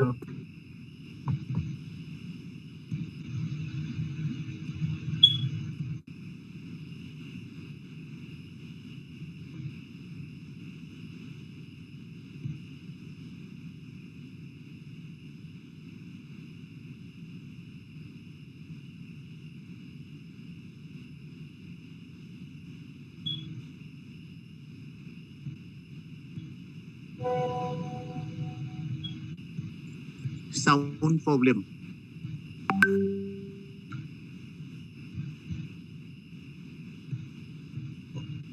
Okay, I guess we can proceed to the next step. Okay. Can you hear me? The conclusion. Malicious document detection is an important research in the network sector research. The first is on-file malicious document analysis model. We know the document type are many and stable. The second is the extraction of real malicious code in the document. You know, the attacker can version detection. The third is research on advanced detection technology. The fourth is design force of vulnerability in document. Problems such as document embedding and discrepancy. The last is complex document analysis technology.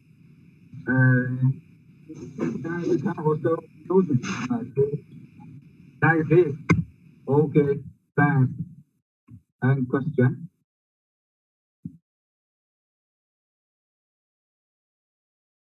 Any questions?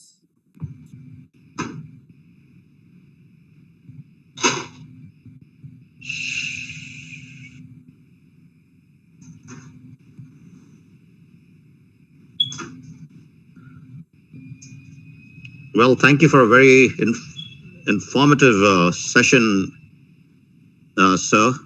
And there are no questions, but if there are any questions, please feel free to post that in chat.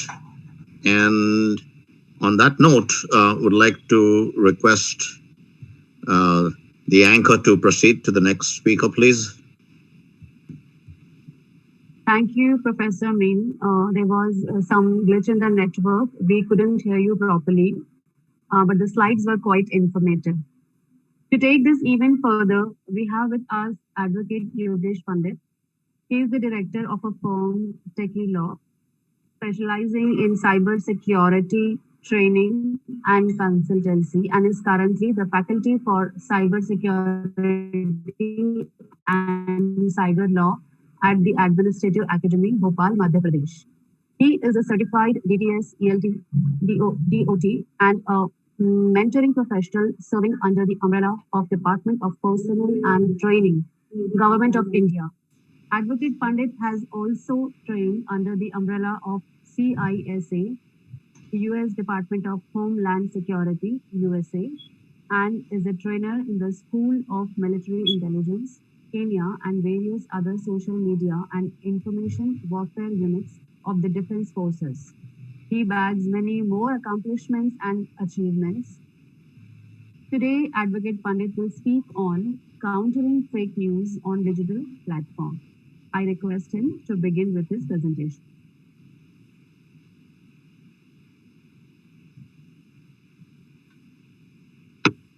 Hello, good evening and good morning to all the esteemed members. I hope my voice is audible to you people and my presentation is visible. Can you please confirm that?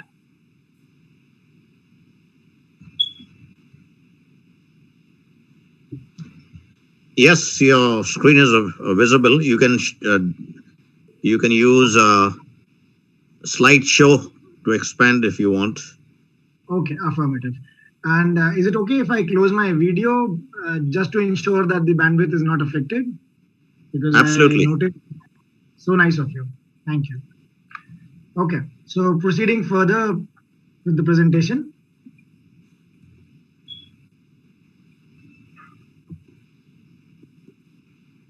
So thank you for the brief introduction by Baljit ma'am. And indeed, both the presentations before me were really informative. I would really like to appreciate both the esteemed trainers for taking up these topics. So I've taken a very simple topic, but a really major concern these days, which is countering fake news. Now, what I've covered these following as concerns over this period of, I'll take say like 20 minutes of yours. And in this period, I'm going to discuss in a little fast mode of communication. I'm going to be a little fast with my context, and I'm going to cover all these things. So I'll tell you what are the various concerns in a nutshell, as we have been facing lockdown across the globe. We have been facing the pandemic jointly. So I'll tell you what are cyber crimes, just an overview. Now, what are the cyber frauds related to the pandemic? What if we are victim of such concern, and with specific concern to fake news, and few basic laws applicable, and lastly, few safeguards. Okay. So the various concerns, as we have been noticing, were one, health, education. Automatically, for a lot of nations, things went digital when they have been moving in the physical era. Also, cases of domestic violence were reported a lot. Supply chain disruption concerns came up. Few hassles in the corporate governance. Workplace issues because people, a lot of work culture were not comfortable in operating from home. And again, cyber frauds and various awareness related concerns. The major one which we are covering this time in this session would be fake news. Okay.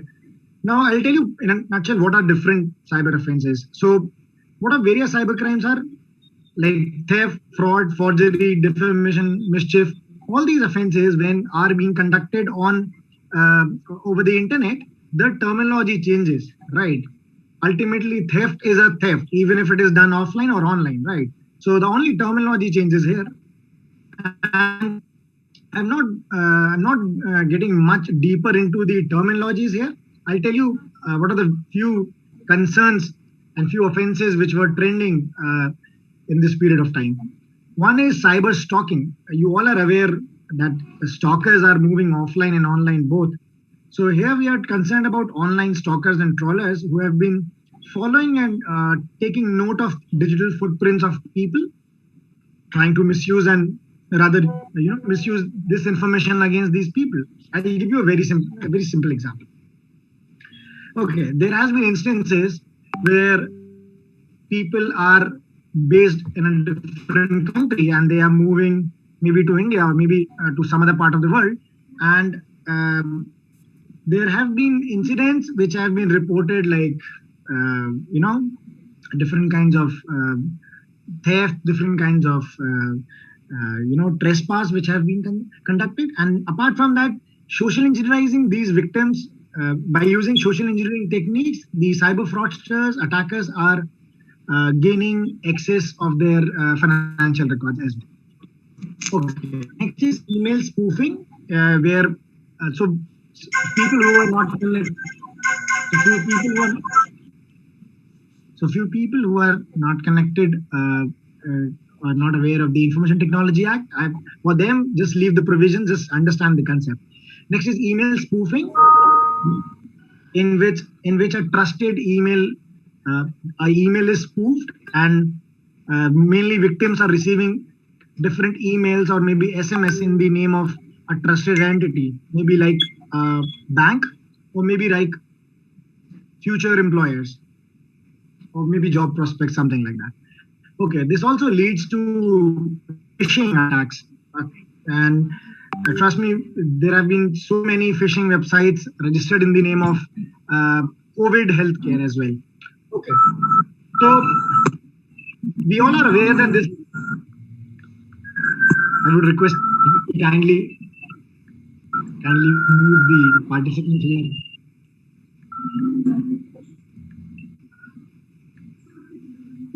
Thank you.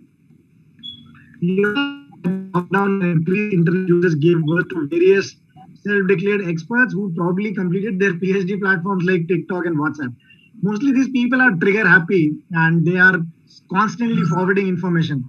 So I've categorized this into two kinds of information being spread or bombarded on social media platforms. This is misinformation and disinformation. Coming from a techno-legal background, let me tell you the difference between misinformation and disinformation. If you happen to receive some information on your social media account and you accidentally forward it to a group of people, which lead to some adverse effect, it is misinformation. And disinformation is if you are aware of the damage, if you're aware that this information is not correct, and still you are forwarding that information to a group of people or to any individual, it will amount to disinformation. Now you can relate that how misinformation and disinformation can, put a person behind bars. So this is how information is moving on the web. So various kinds of fake news channels are operating, who are creating rather rumors and hoax. So there are amazing humorous fakes, then serious fabrications, then large-scale hoax, then rumors like in the name of breaking news. From tomorrow onwards, government is blocking all the digital INTs, something like that. Long-standing damages, right? Others are clickbait and social spams. Now why we are discussing about fake news even, right, in a symposium like this? See, false information is dangerous enough. It has caused so many incidents across the globe, incidents like mob lynching, and wherever human life is at stake, mainly there have been reasons being, all these rumors and false information which have caused the healthcare and the other important law enforcement department concerns. Also, it has caused a lot of social and political confusion in various countries. Religious harmony was also affected, and public peace was also affected.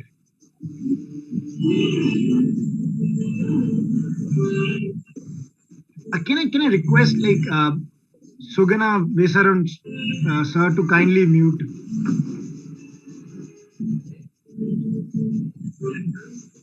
Or if the admin can mute, that will be really nice. Yes, kindly mute as a respect to a very fine presentation by Advocate Pandit. Okay, so among this pandemic situation, the COVID-19, various fake news related to lockdown situations, safety measures, government letters and resolutions, religious comments, and hate speech have been seen spreading at large. So I'll take you in a fast manner from Feb 2020 how this kind of incidents have been reported. I'll keep moving, and probably you can relate to the example clearly. This thing, this is like a clickbait malware. This is like a clickbait malware in which if you happen to install that harmful application, your phone is going to get affected by the ransomware. Now, those people who cannot relate to Hindi language, I can just read out. This is just a promo message appearing to be coming from any telecom, but it's a fake link which redirects to phishing website. Also, there have been number of instances now related to official embassy being, flights from Australia to India being affected, Canada to be affected, USA to India being affected. Even in the name of the PM care funds, people there were nexus of people to the tune of I think 40 lakhs or something. Okay, so even the police, the cybercrime Delhi cell issued a list of fake websites which were operating in the name of coronavirus or COVID healthcare. There is a detailed list, although but I've not added it to the presentation. Also, if you will just simply Google search, simply search to what all damage it has caused. It has fake news have rather caused almost equal amount of damage in just like any other part of the world, right? So now coming to how we can counter such kind of fake news. So first one is we don't have to forward every message which comes down to our inbox. Two, we have to look for authentic sources. We have to, at least read beyond. Next is cross-check the dates of the incidents which is happening, and just simply do a Google search. Lastly, you can easily reach out to experts. Now, when talking about Indian context, if you can give me co-host privileges, maybe I can mute this one participant who's constantly. If you just check the participant list. Dr. Srikanth, can you? Charles is having the control. Lionel, Charles. Dr. Charles is there? Let me see. Dr. Charles, because I don't have the control here. That's completely fine. You can clearly see there's one person who has accidentally unmuted. One second, sir. One second. We'll set it right. So nice. Please talk to Dr. Charles.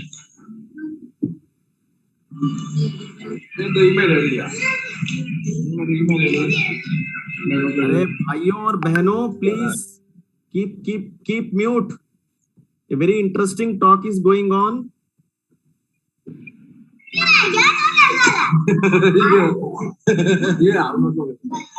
Who is this nonsense?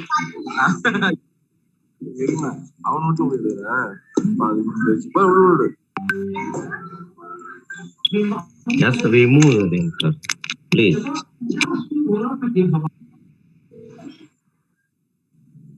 Sorry for the interruption, sir.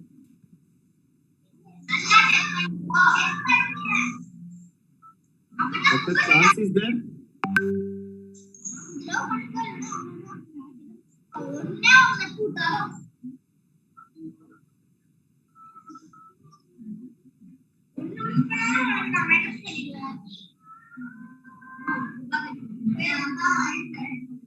Who is that?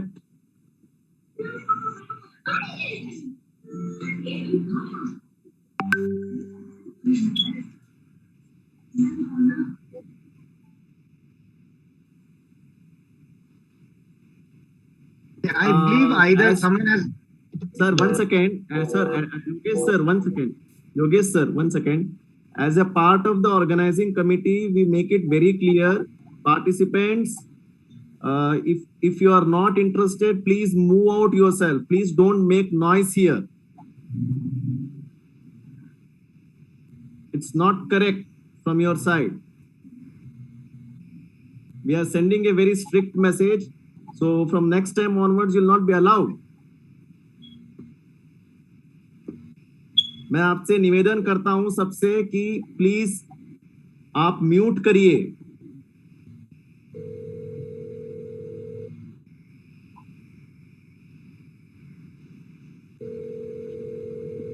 Right, sir, you can go ahead. Yogesh sir, you can go ahead.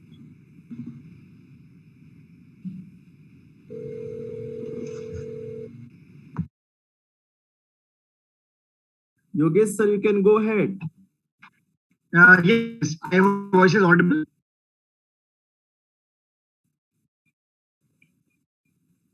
Yes, we can hear you. Yeah, we can hear you. Yeah, thank you. And thank you for the well coordination, sir.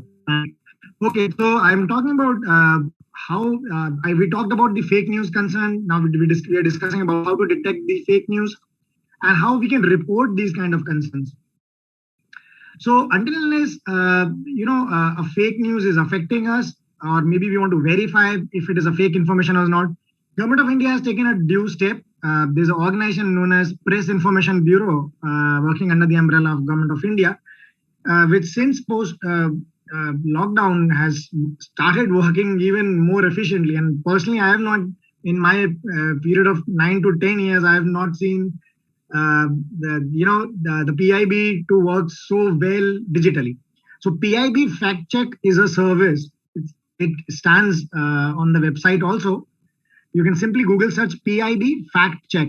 So there's an email and there's a Twitter handler as well. You can simply go to the website PIB Fact Check, and it has, it works really amazing. Okay.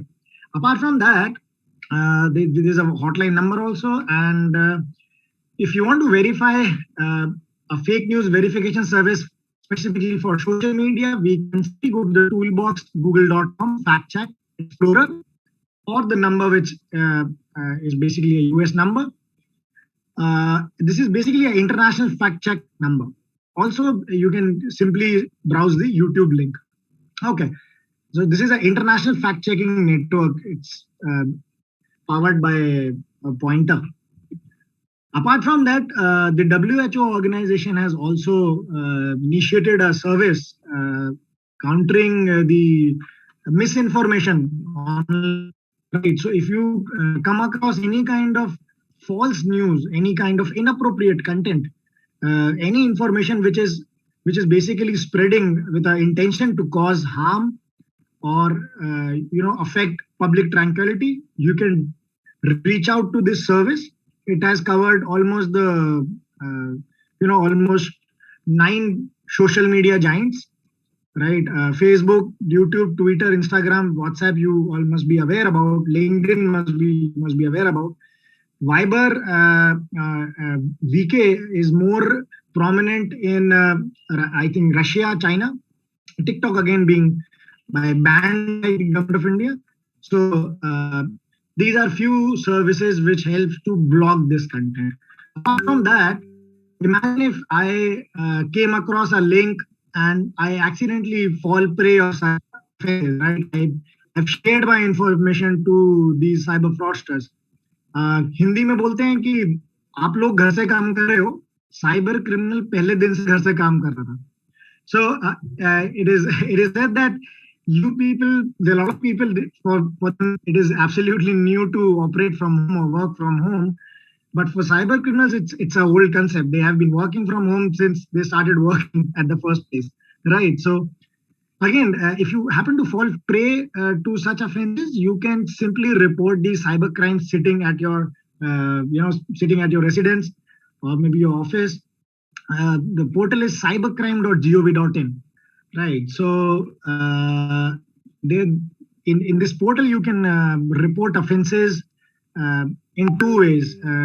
Reports against concerns related to women and children and other related. I'll not elaborate much on that because we are talking on a international context here. So again, there are two not. I didn't go much deeper into the information technology at covering all the provisions here because it was not required. So there are only two procedural laws in the we have section 5 of the Indian Penal Code 1860, which talks about any person sharing any kind of rumor, report, whereby just with an intention of purpose to cause harm. That is one provision, and second is section 54 of the Disaster Management Act, which is punishment for false warning, or even if depending on the severity or magnitude of that panic. Now, this is lastly cyber safety check, which is first law enforcement where we have been discussing and sharing key values with a lot of law enforcement agencies across the globe. This is forwarded by the Interpol. One, what we have to do, step one, we have to always back up our online and offline files regularly and securely. Two, we have to strengthen our home network. We have to ensure that our home network has strong Wi-Fi password, right? That is this point number two. Use strong passwords. It should not be so lame that anyone can actually. And trust me, these days Wi-Fi security strengths, especially talking when the in context to Asia, Wi-Fi's are really weak, right? And this is not me telling this. The fact is coming from IAMI, that is International Association of Mobile and Internet, right? So mostly weak passwords are used for Wi-Fi's, right? Especially for home users. See, until unless we are operating from our office, from our workplace, there are bigger firewalls, there are licensed antivirus, there are advanced cybersecurity setups like IDS and IPS, like intrusion system and intrusion prevention systems. Apart from that, they have a large tech team. But when we are operating from our place and we are when we are going to understand how vigilant we have to be and how skeptical we have to be. So it's important that we be safe. Now we always keep our software updated, even if we're using Zoom or any kind of client for accessing the web. Manage social media profiles and keep them security top-notch. Avoid opening suspicious email. Check for privacy security settings. I believe that will be all.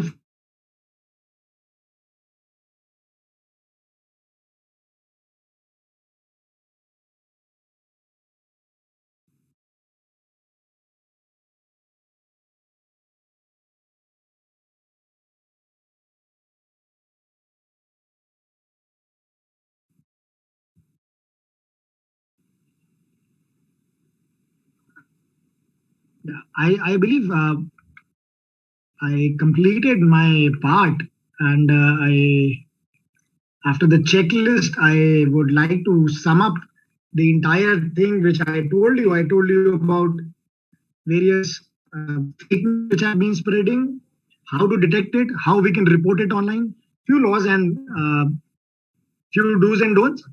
Thank you so much for being patient listener. This is me, Yogesh Pandit from India. Jai Hind. This is my contact information if you seek to pursue. Thank you so much. Any queries? I'm open to take queries.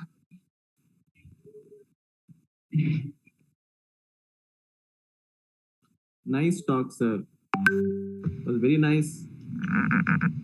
Nostalgia to listen to you. Right. Advocate Pandit, it was very enlightening.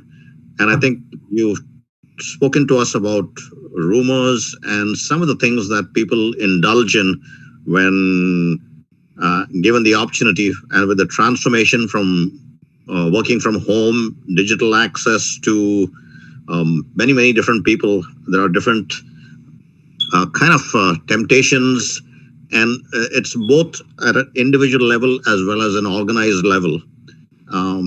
So thank you very much for a very engaging and information-laden session. Thank you once again, sir. And back to Baljit, the coordinator. Thank you so much. Thank you so much, sir, once again. Thank you, Advocate Pandit, for such an enlightening presentation. The next eminent speaker of today's session is Dr. Shrikant Prabhu. Dr. Prabhu is an associate professor in the Department of Computer Science and Engineering, MIT, Manipal, India. He holds an MSc Honors in Mathematics with specialization in Computer Science and MTech in Computer Science and Data Processing. His PhD from the Indian Institute of Technology, Kharagpur, was in Retinal Biometric Pattern Analysis System. Dr. Prabhu, with 22 years of professional experience, joined MIT Manipal in 1998 at the Department of Mathematics and MCA, then transferred to the Department of Computer Science and Engineering. A renowned philanthropist, Dr. Shrikant Prabhu works tirelessly supporting disadvantaged communities in India. The title of his paper is Cybersecurity, Technology and its Application, Part 3. I request him to do the honor. Thank you.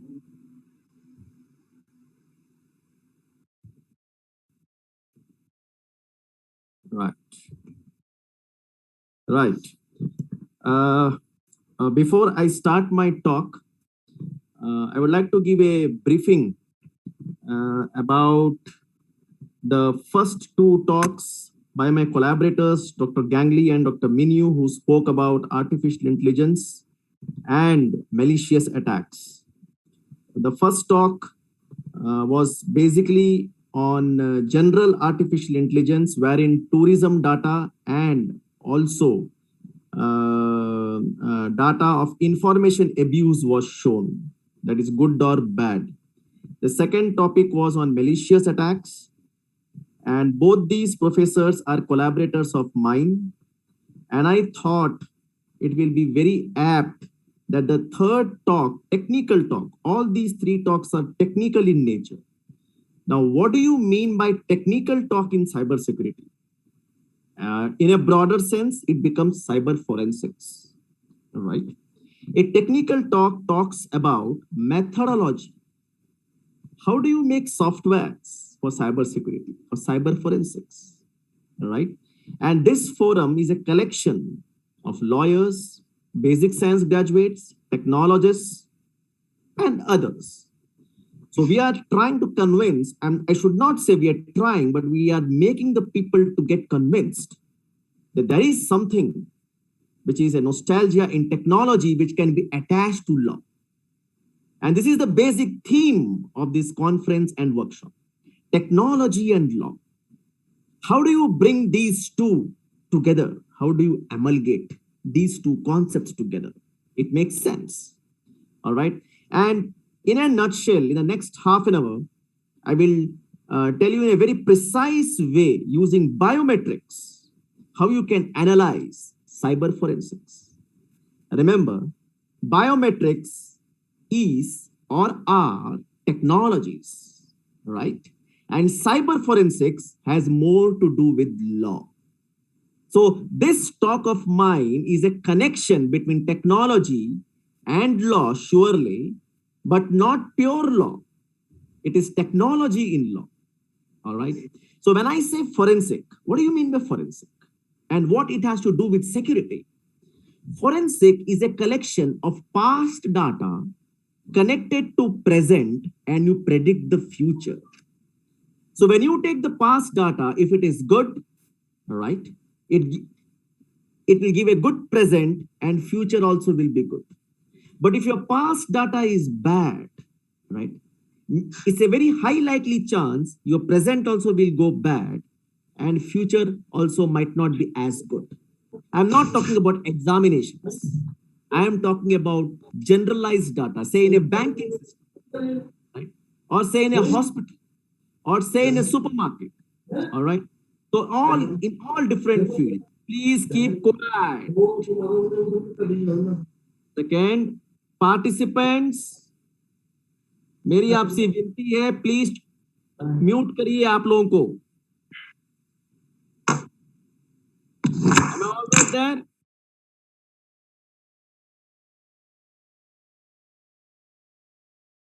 I will give you 30 seconds time.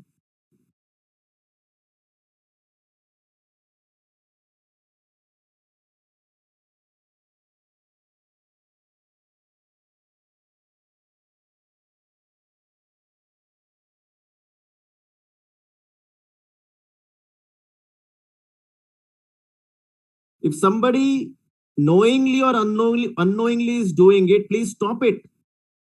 Or please move out.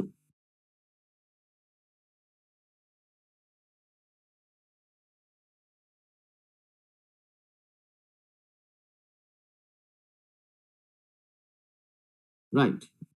Now I'll continue. Right. All right. Okay. Now, these are the contents, right? Biometrics, retinal data, gastrointestinal data, and stroke data. So in my talk, first, mainly I'm going to concentrate on biometrics. Now, biometrics has got two parts, biological and metric, right? Biological means any data linked to our body. It can be a fingerprint, it can be a face, it can be a retina, it can be ECG, it can be EEG. And all these data have many things linked to forensic and crime. Say if a person has committed a crime and is caught by the court of law or by police, he could get tachycardia. His heart rate goes above 100. He gets tensed because he wants to get himself freed from the police or from law. Or it could be a murderer has been caught. He gets tensed. Or if he has been taught not to get tensed, that is the other issue. He might get bradycardia, tachycardia, bradycardia. Many a times in the court of law, when you present a case, all these entities are checked. Heart rate, blood sugar, cholesterol. In a nutshell, they come in the narco analysis and lie detector test. All these data are stored. And then the person is made to hallucinate and many things from his mouth will come out. Now, all these concepts which I spoke about look to be very physical in nature. But these days, when cyber crimes are committed, now what are cyber crimes? The crimes which are not committed physically, but through a computer, through a machine. It could be inflicting some kind of injury on the mental part of a human body, right? Through a machine. Or it could be indirectly calling a person to a certain spot and then committing a crime through a computer. So there are two ways of looking at cybercrime, right? Either it is done only through a machine, something like ATM frauds, or something like money stolen from a bank by hacking the account number, password, and other things. Or it could be somebody calls a person to some isolated spot through a computer, and then money is stolen, or a murder happens, or a rape happens, etc. So these kind of crimes need not be always physical in nature. Crimes which are committed through a machine, specifically for the ask of money, is one part. And the second part is crimes which are committed to call a person or a set of persons. Mathematically, it becomes 1 to 1, 1 to many, many to 1, many to many. And then the crimes are committed. It becomes a nostalgia to understand all these things. So please remember, when I say cyber crimes, I make it very clear in my talk. I'm going to talk more about cyber forensics. Because I'm not going to say always a crime, because in crime, there is an ambiguity. Whether that person is really a criminal till the court of law proves that particular point. And that is what we call in mathematics fuzzy, right? You're not sure. Crisp means you are sure. Now, how do you analyze? And that is the main aim of my talk and main aim of all these three talks today, the first and second and mine. All right.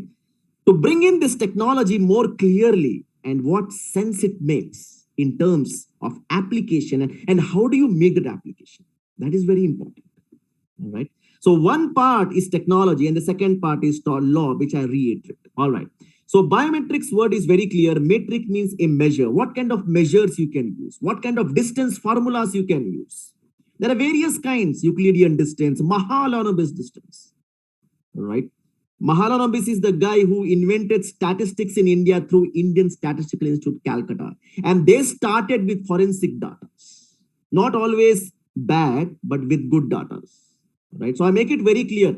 Crime data need not be always crime, because there can be a chance that you are not going to get any criminal on one day for your organization. You might not get any criminal. It might be always good, 100%. 90% good means 10% bad. 80% good means 20% bad. So basically the concept of crisp and fuzzy makes more sense when you're going to make a software, basically when it comes to cyber forensics. All right. So this word is very important, biometrics. Right. The other three datas I have put in such a way. Retina is in the head part, right? In the eye part, basically. In the macro level, in the head part. Gastro is basically the stomach part. And stroke is basically the brain. So I am taking three medical data to bring into picture how we can look at cyber forensics through medical data. And why do we require this medical data? Right? As I said, if your data is good, it's okay. If authentication is correct, it's okay. Everything will be okay. The correct bank transactions will take place. The correct person will buy the railway ticket. The correct person will buy the aeroplane ticket, etc., etc. Or the correct person will go to the supermarket.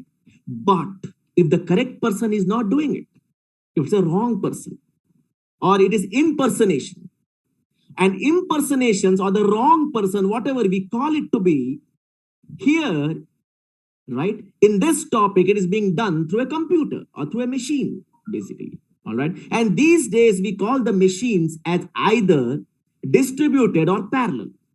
We don't work on standalone machines. And remember, all the cyber crimes are taking place because our machines are either distributed or parallel. You understand what do you mean distributed? I have a computer here in Manipal. There is another computer in Nagpur. I'm connecting these two computers. It becomes distributed. And both these computers are working in tandem. Then it becomes parallel. And suddenly there is a crime. Suddenly my money is stolen when I was doing this transaction. So I get a feeling that somebody in Nagpur has stolen my money or somebody in Delhi has stolen my money. Immediately I call the police and I tell that I was talking on the computer, and when I was doing that, I lost my money. But it need not be sure because of the transaction it happened. So when you apply for an FIR, all these things will be coming into picture. Your IP address, your MAC address, like yesterday's talk was spoken about. So it will be captured. IP address of my machine, MAC address. Now, these are all data which are more textual in nature.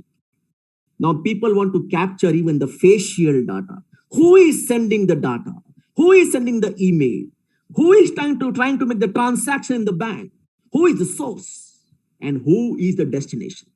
And that is what we call cryptography, right? Because the host information in terms of a face is always hidden, because you're not going to keep your webcam on always when you make the transaction. But if your webcam is on, right, in many number of times in the organizations, the surveillance camera will capture the data. So a lot of clues will come if at all there has been any kind of fake transactions or any kind of crimes which have happened. So these are all the issues, right? So it is not enough to just understand the technology behind, but we have to understand what kind of data we are using. And that is where big data comes into play. Because when you have a lot of data in terms of images, it becomes very difficult to analyze them. And that is what we are trying to see in this particular talk, and that is how I am going along. All right. So I have got two parts. One is data which are biometrics, and I said what are those, and the second part are medical data, because we get a lot of information from medical data also about a cyber crime, and I'll tell you how. Right. All right. So basically, these are all some terminologies, morphology, right? So, right, one second.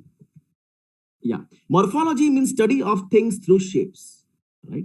Now, there are three types of biometrics which I have put here: fingerprints, face, and retinas. So two things what we do when we make a software, right? Specifically for biometrics. I'm not telling about cyber crimes. Let me just make it more specific to biometrics. Feature extraction and classification. What are our features? Now, this concept of feature extraction, you can extrapolate to cyber crimes. Because when you're trying to make a software for cyber crimes or cyber forensics, you require features. What are the features? Somebody has written a text message. Somebody has signed, and there is some blood mark. So you need to find out whose signature it is. And what is the type of signature? What is the shape of signature? So that is what we call texture. Right? So when we are trying to understand this, right, it becomes features, and we have to extract them. So basically, in cyber crimes, it is not enough to understand the features of a crime, but we need to understand features of data. And that is where biometrics comes into play. All right. So in fingerprints, we have minutiae points. In faces, we have feature points. In retina, we have got bifurcation points, optic disc, macula. From retinal data, we can get many other informations. Does the criminal have diabetes? Does the criminal have glaucoma? Does the criminal have bad cholesterol? Or are these diseases induced in the criminal temporarily so that he or she can commit the crime? CID, if you have seen the serial. Induced diseases, temporary, right? Through anything, it could be drugs, right? Like cannabis or the marijuana.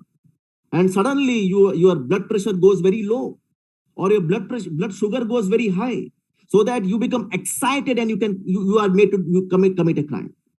All right. For any kind of extortion. So there are a lot of things here in cyber crimes which comes from biometrics and healthcare. All right. So that is the main thing here. Okay. Now methods used. What methods we use basically? All right. So these are some of the methods what I have put. Technically speaking. So those who are interested, I will send you the slides also. So in fingerprints, we need to extract certain features, and same kind of features will exist also in any kind of cyber crime. It could be, say, a email abuse. A bad email, obscene email has been sent. Any obscene image has been sent. So how it is done? Through a keyboard. Now you have to analyze when something is being sent through a keyboard. So somebody has to hit the key. So what is the mass? What is the weight of that finger, of that index finger? So when you say index finger, it is one line. And one line, which is called the index finger, is similar to a ridge in a fingerprint. A ridge is a straight line. I will show it to you. Okay. So that is what we call extrapolation. Can we take certain data and we reuse them? Right.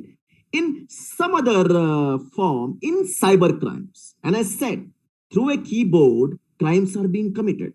All right. So that is where big data comes into play. Now, what do you mean by big data? It's not huge. It is a set of data which cannot be comprehended by the human mind. All right. So how do we do it?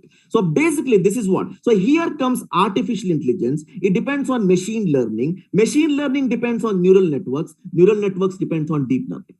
Now, what is artificial intelligence? Any intelligence which you see on the machine. All right. What is machine learning? So when you see intelligence in a machine, the machine has to learn. That becomes machine learning. Now, if machine has to learn, it has to have something called as brain. What is a brain made of? Neurons, neural networks. Now, how do these neurons, billions of neurons work? They are very deep, very, very deep. So many, it becomes deep learning. So this is what is a recursive way of understanding these technical concepts if you have to apply it here. Okay, very simple. AI depends on ML. ML depends on neural networks. Neural networks depends on deep learning. So there are various kinds of methods which I have put here. All right. Okay. So this is very clear. I already told you. Now, this is one picture of a fingerprint.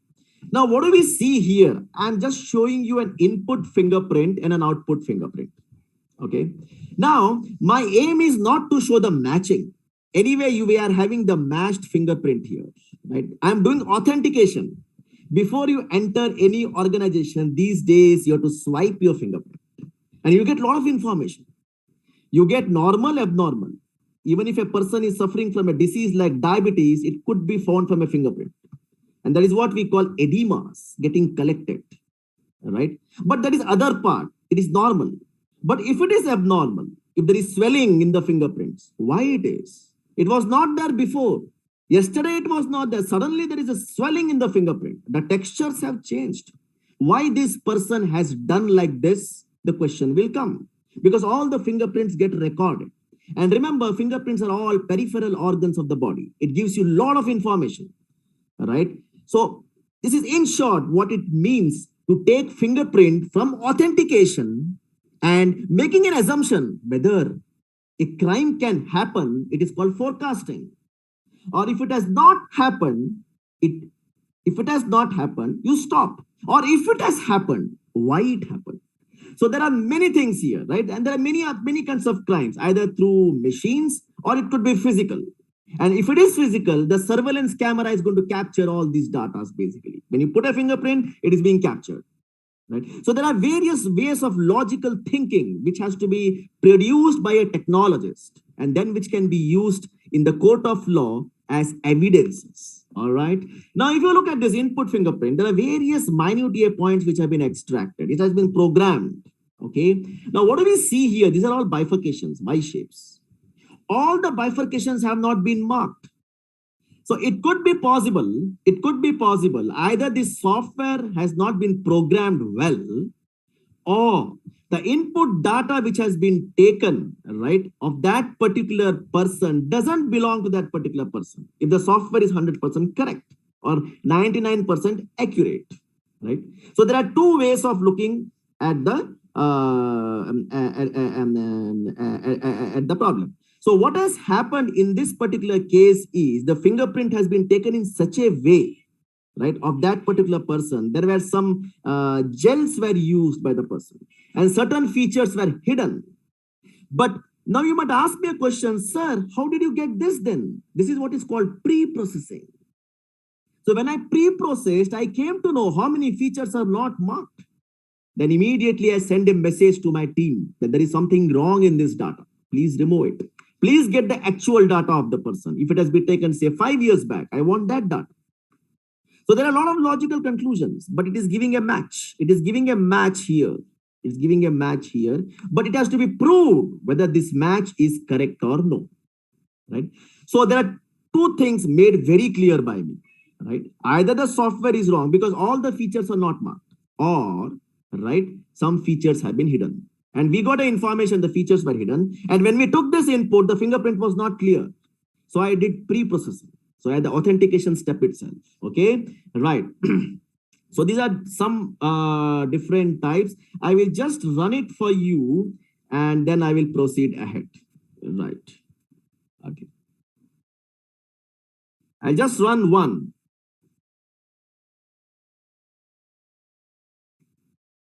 Okay.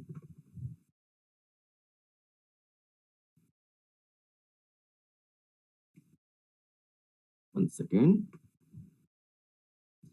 I'll show you a live demo.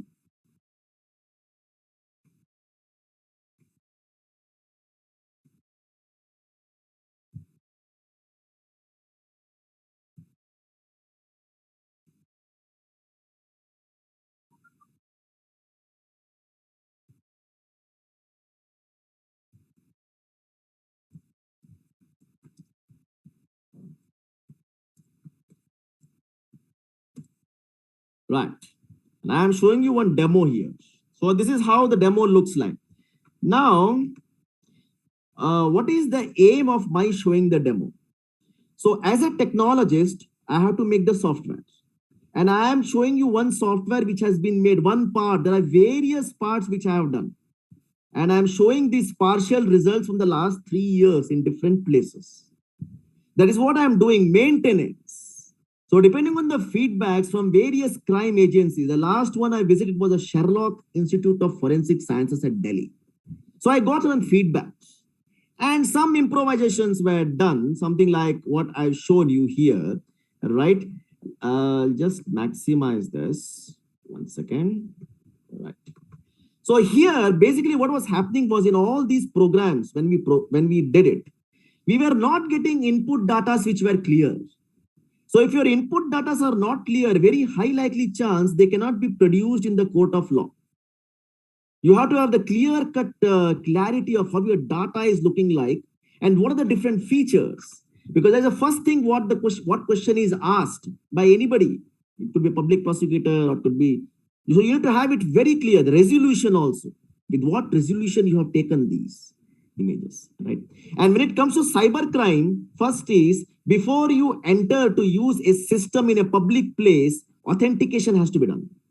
So authentication is first main part anywhere, right? From your home, if you commit, it becomes very easy to catch the person because your IP address gets recorded for any kind of fraud, right? Yesterday it was told IP and MAC address, both are different. IP address is the address of your machine and MAC address is basically the address of any particular domain. So domain and machine both are different. Domain could be Manipal, it could be Bangalore, it could be Calcutta, it could be Nagpur, it could be Bombay. So it's a huge region and there are various people, right? So we need both the addresses, but before you after you have entered, authentication is done. You do the authentication, right? So you capture two types of data. One is the IDs of your machines and second is your biometric data also. So across a biometric, your IP address and MAC address gets stored in any security organization. So it becomes a database. So there are tuples, rows, row 1, row 2, row 3, which will capture the image, IP, MAC, image, IP, MAC. So there are various organizations which do it. I'll not name them basically. So to keep all the information intact, okay? Right. So I'll just go ahead there. All right. Okay. This is done. Right. Now, let me come to the second one. Right. I'm just on the biometric part now for the next 10 minutes. Now, this is a facial data. Right. How do you capture facial data in cyber crimes? You enter any place. Because see, I cannot show you live now the capture of the images through surveillance cameras. Because those data are very huge and my laptop is not supporting them because I have it in a separate hard drive. Otherwise, I would have showed you how we have captured dynamic data through surveillance cameras, right? Because that is required. When you enter any, say, any cyber cafe or your college, because crimes can be committed from anywhere. Or you enter your friend's house and you commit a crime. Because you can hide the information that you have done it. You can put the blame on your friend. So these are all the permutation combinations which can happen for any kind of transaction. Let us not talk about any kind of crime transactions I'm speaking about. So basically what I've done is to make you understand, right, this presentation of facial generation, I've been doing it for last many years. And I got a lot of feedbacks. I went on maintaining these software. Software maintenance is very important in cyber crimes. So we have life cycle models, waterfall, prototype, rapid application, Scrum. You understand what do you mean by a life cycle model of a software, right? Different phases required to make a software. And finally, a product comes. So this is what I'm showing a product from a technologist perspective. Like authentication. As of now, I'm only in authentication. And I'm extrapolating it to a cybercrime, assuming that the crime has not happened. But yes, it could happen. So there are two ways of looking at the problem. You're forecasting, basically. And in forecasting, there are two methods. Time series analysis, Box-Jenkins method. Many of the management graduates will be knowing this. They use it in marketing and finance. Right? But we are extending it here in information systems. All right. So now this particular picture has got a lot of information to send. I have divided this into 3 templates. All right. So first is this, second is this face snap, and third is the mouth part. right? I will just show you running of one and I'll just rush through it. All right.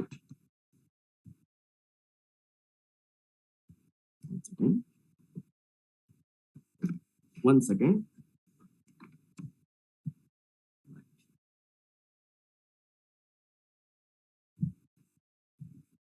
Right. Just wait and watch now, okay?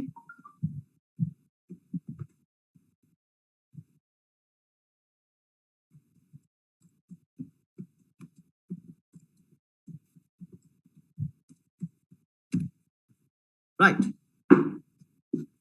So a piece of code is running. I am not saying it's a product now to be delivered.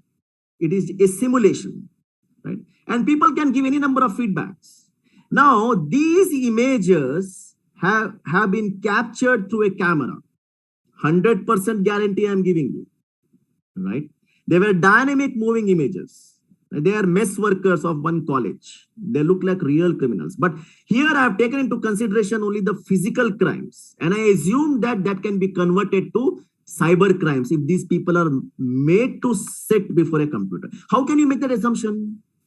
Depending on the texture, the shapes. How do you generate this texture? So these all questions will come. Texture, shapes, or it could be geometry. So these points will come into picture when you present these data in the court of law. What is the geometry? Circular, elliptical, hyperbolic. So we come down from law to science, and suddenly we go to technology and we look at how the software is going to look like so that we can present the evidence in terms of a face, right? And remember, any kind of crime, once again, in cyberspace, say emails are being sent, your faces are getting recorded. Now I change it. I change the templates. I can have any kind of templates. Beautiful.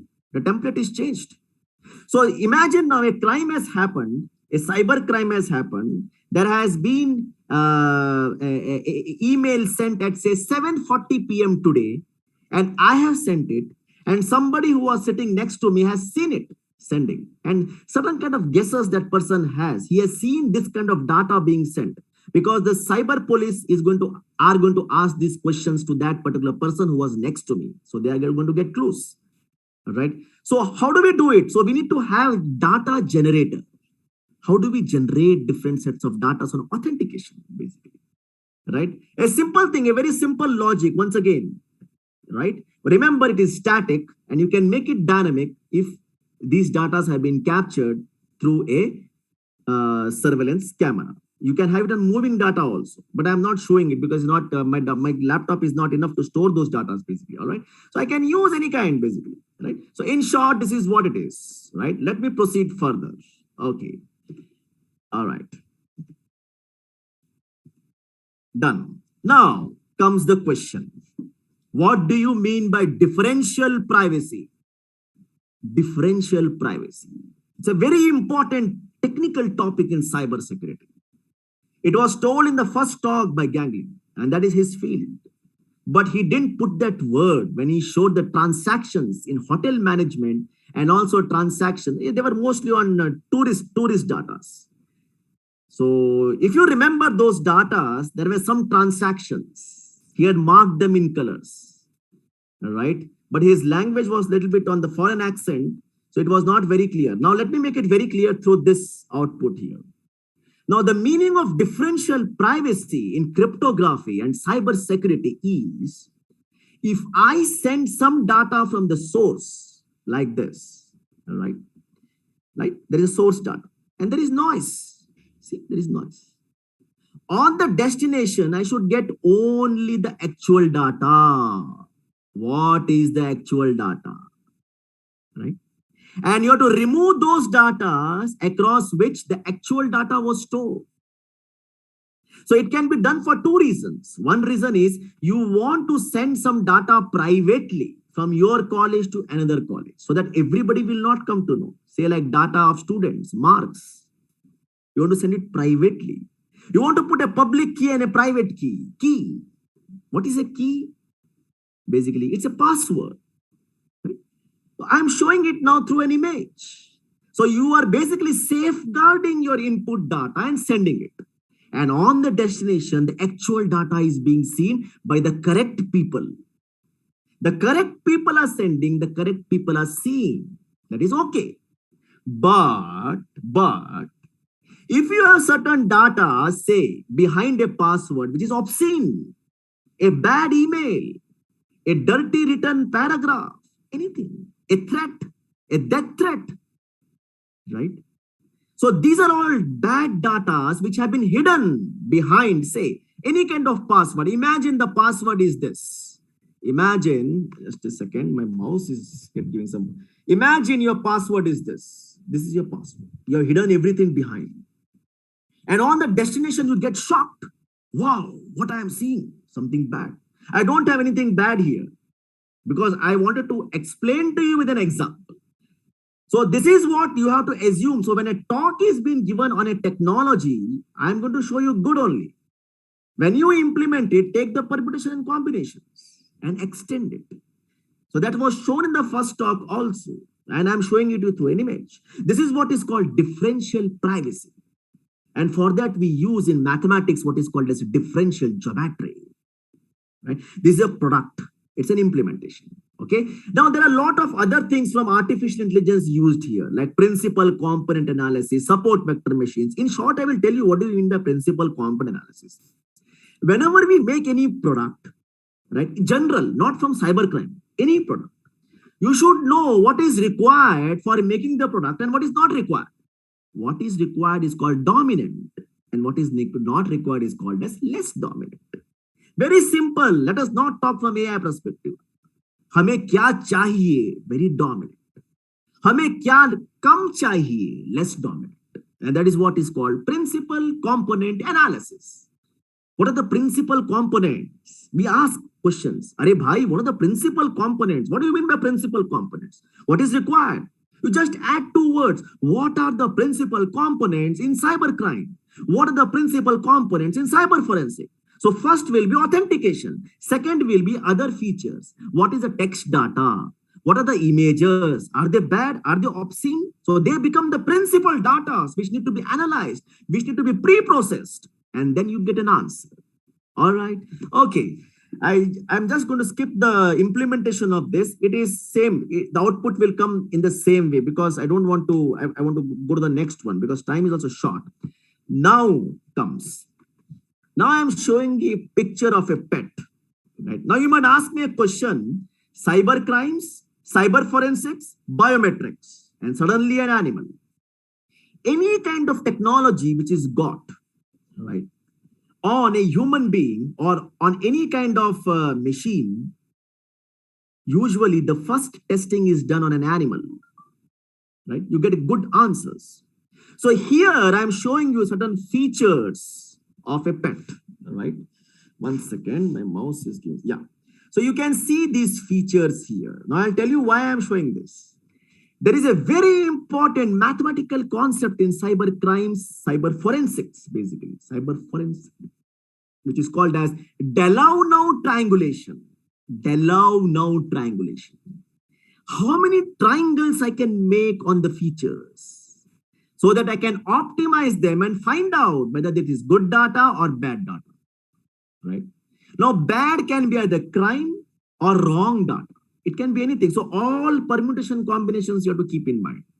Okay. Now you can see here these triangles, basically. All these triangles which has been made, basically, right? And this is a combination of two triangles. Right? So we have to write a code for this. Right? So this is to look at the face. And this same concept can be applied on a human face. Specifically when you're trying to do analysis on the nose. Right? Suppose say tomorrow, right, you don't get a clear-cut picture of a cyber criminal through a surveillance camera on these features, right? So we need to analyze the three-dimensional feature. This is three-dimensional, the nose part. And can you find out who the person is who sent the email? Because you have got surveillance camera images which are going to be produced in the court of law. So how many triangles are possible for this nose, basically? We need to find out. So this is what is captured first from a pet because a nose has an aerodynamic look. And even a pet has an aerodynamic look. What do you mean by aerodynamic? It's an aeroplane. These are all the things you require for programming, what different kinds of looks we have. So this comes from aeronautics engineering. We try to capture those aerodynamic look features. Remember, I said, please keep reminding yourself. We have not been able to get the correct answer through other features. So we are making it more precise. So these are all the pictures of claws.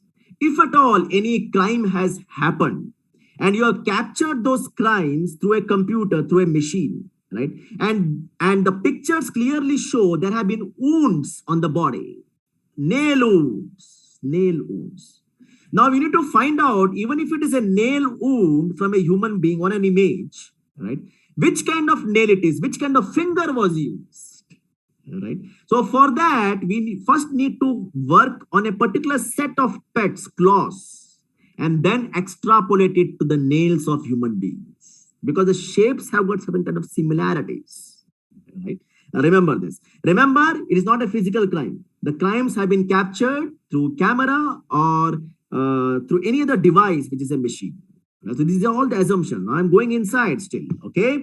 So this is what is the methodology. How do we go about it? You can have any kind of extensions, all right? Now comes next, all right? So this is what is one data, which is retinal data, right? Now, why I'm showing you this, right? Many a times, if we need to find any kind of cyber criminal through a face, right? Or through what that criminal has written, right? We need to superimpose, right? Superimpose those set of data. It could be even text data like capital A, capital B, capital C. So you need to find out, yesterday it was written, today it is written, it is captured through a machine, all those data, or scanned, and it has been sent as an email. And at the destination, you have found out it is all obscene data. And you have found out who is the source. Source IP address has been found out. And there is a rough guess who has done it. Then you need to prove, right? 100% or 99%, 1% statistical significance error, right? The person. Right? So for that, we need to superimpose, right? Depending on certain kind of clues. So how do we develop these superimposition algorithms on text data? Remember, text data sometimes will not be clear. Signatures will not be clear. You sign something and send through an email. Till date, there is no software which can tell clearly whose signature it is. So that is why what we do, once again, we need extrapolation. We work on certain kind of data which are biometrics, right? Specifically retinal data. Here I have superimposed two. You can see the leftmost and the rightmost. Superimposed, and I got this kind of an output.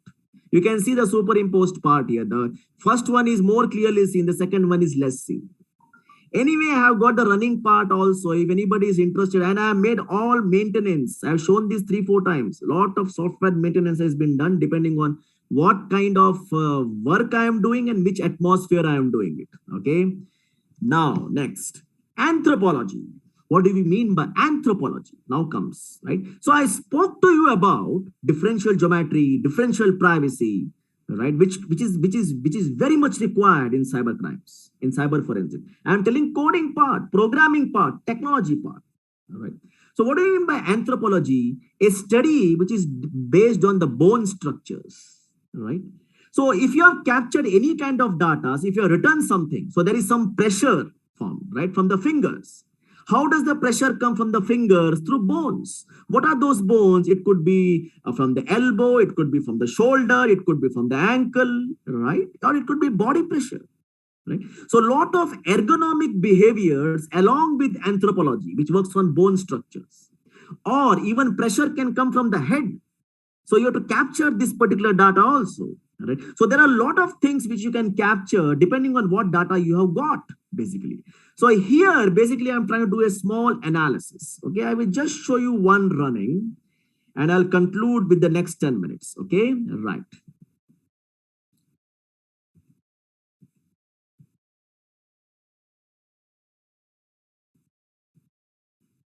One second.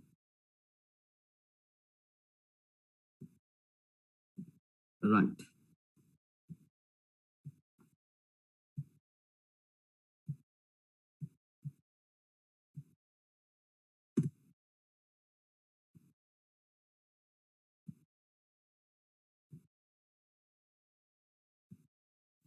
Right. Look here. Now I'm showing you simulation. Simulation is different from a product, right? From a simulation, you get a product, basically. All right. So you can just think about it. Just show this. Right. All right. Look here. I have this. All right. Now I'm trying to find these lens. Right. So you can see the lens. 1 second. Yeah. It is 172.01 number of pixels between 2 points. Same method you can use for a character. Character means capital A, capital B, capital C. So that you can prove if you have 2 capital A's written from a keyboard, it belongs to the same person or it has been impersonated. What do you mean by impersonation? The first capital A is written by Shrikant. The second capital A is written by Mohan Kumar. But both are looking similar. Impersonation. All right, fantastic. So what I thought, I will show you how it works here. And you can just extract. It's very simple. Same method you can use. The distance. Okay, now what you do is, I'll just close this. All right. Look at this. You have this. All right. Now I take the same ratio here. Just see whether it has been captured. Yeah, you can see there's a huge difference between 2 distances. So you are pretty sure that those 2 distances belong to 2 separate people. So you get a lot of information because there are 2 bones here.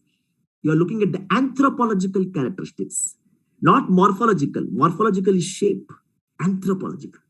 And it need not be always of the face. Why I'm explaining you from face perspective? Because you can understand, you can see. I can take a character, capital A, capital B, capital C. I've done it. It works fine. And there are a lot of other ratio analysis which you can do. You can take the ratios. You can take this. You can take the vertical distance. You take the ratios. They are going to remain unique, invariant. So this is the next point. Delano triangulation, differential geometry, differential privacy. Next is invariance. Do you have unique features? This is what is required in the court of law. Unique features. All right. Okay. So I'll just close this. Okay, done. Okay. All right. This is done, right? Now let us come to the next part, my last part, medical part. Now, medical part, when you say medical, everybody thinks a person is a patient. According to me, definition of medicine or clinical science is not a patient. You have medical, you have clinical science, even if a person is normal. If a person is normal, gets cold, goes to a hospital, the blood pressure is checked, normal. But the misconception is when you say medical data, it belongs only to a patient. The answer is no. When it comes to cyber crimes, the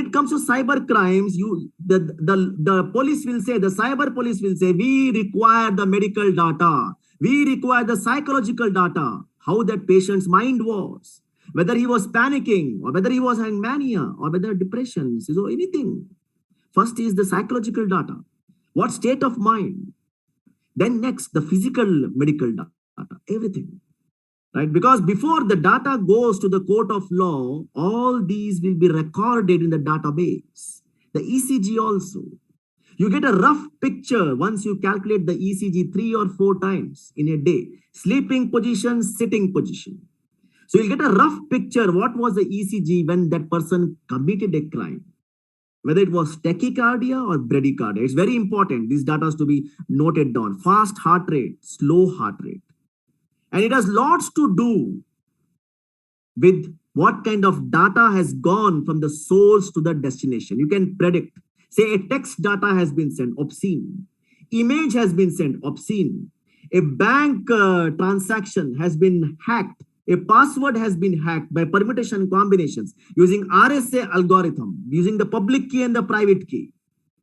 So you can capture these data first, the medical data, and make certain predictions. right? Depending on, once again, the questions what are being asked. So in short, I will tell you how it is. So there are two datas here. One is retinal. Here the person is having diabetes. You can see those features here. I'm not going to talk more about it. Right? This is normal diabetes, not induced. You cannot induce diabetes in a person, but you can create a blood sugar spike using certain kind of drugs like marijuana and cannabis, or even ganja, basically, so that the person either becomes very hostile to win some prize or could commit a crime. So these are all the possibilities what you have, which can be recorded through a retinal data. And you can see the vessels become thick. Vessels means you can see these vessels here. These are called vessels, basically, all right? All the vessels here, you can see. And there is one small cup here. So this cup has got a lot to do with glaucoma, but glaucoma, once again, cannot be induced. So please take it away from your mind. You cannot have diseases like diabetic retinopathy and glaucoma coming from a criminal in a short time. That's not possible. But spikes are possible. So because that also has to be recorded. Right? So these data require a lot of channeling, basically. All right. Okay. Right. This is what is a gastro data. In short, I will tell you what is a gastro data. Esophagus, stomach, large intestine, small intestine. So sometimes what happens, drugs like marijuana and cannabis can change the patterns of the stomach. So these can be recorded through endoscopy. Right? So endoscopy gives certain kind of forecasting that past how it was and today how it is, because there'll be a drastic change. It will look normal, but there'll be certain kind of abnormal characteristics, but not any kind of cancerous data or any kind of tumors. Those data are not there. If those data are there, then you can say that the person is suffering from this problem from a long time. Otherwise, you will get a suspicion, right, that these drugs were taken to commit a crime. So this is what we can record through these features here, some features, right? These are all not cancerous data, because early detection of cancer also can be done from here, right? So this is what it is. So this is in short. So you can think about it. If anybody is trying to do a PhD or trying to do any kind of basic science course, you can take these kinds of data and do some small study, right? So this is what is a stroke data. This has got no link with the cybercrime, but still I'm showing you this because I've got a set of data where the stroke has progressed. First, the stroke was only in this part. Then it has progressed. It went on increasing. Right? It was seen in one of the persons who committed a cybercrime. Right? That is some kind of obscene messages from a male to a female, and that male was suffering from some kind of stroke. He had suffered a stroke, and that data of stroke was there, say 2 or 3 years back. And when he committed the crime, after he committed the crime, when the stroke data was taken, his whole brain was affected. That is this, when a stroke happens, basically there'll be a white part formed. It's called volumetric analysis. So that person's data was there in the hospital because he had suffered a stroke. And when this crime was committed, basically, it was from a husband to a wife, basically. So they could make a rough guess what kind of psychological stress that person had when the person committed the crime. There was a sudden spike in blood pressure. It was around 210, 120. Whereas 6 months back, it was around 140, 90. So sudden spike was there. So that happens when a person is psychologically deranged. So all these things, and it happened through a cybercrime, the emails. I've got those data recorded, but I cannot show it here because those are all data which are basically data which are bad or obscene. So I thought you will assume how it looks like, basically, right? So these are all some of the things there. Right. So the last part, what is the architecture to implement, right? All these kind of things, whether morphology or anthropometry or differential geometry or differential privacy, right? So it is basically a deep learning network. Now you understand what do you mean by deep learning. See, to understand a cybercrime data, first we need to understand the whole person, the authentication data, the psychological data, and then what data has been sent. Usually it will be text or images or hacking. 3 times. Text, images, hacking. So you have seen in the previous talks, about the previous 2 talks, malicious attacks. And in the previous talk, you have seen basically what kind of frauds will take place. So there were two talks before mine, malicious and frauds.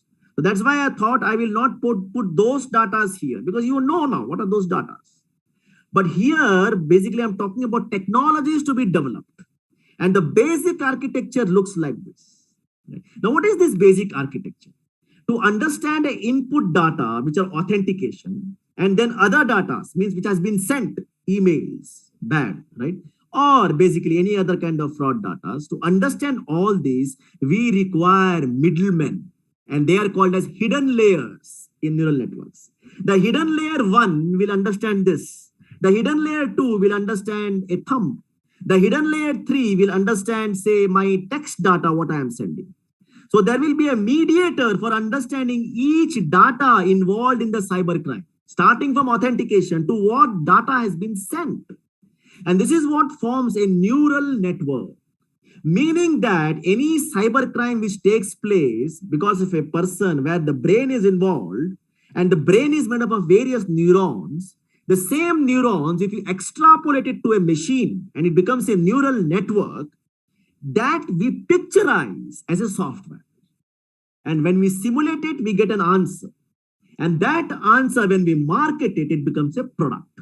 So there are various kinds of products you have. You have a swiper, like a fingerprint swiper. You have got a surveillance camera which captures this.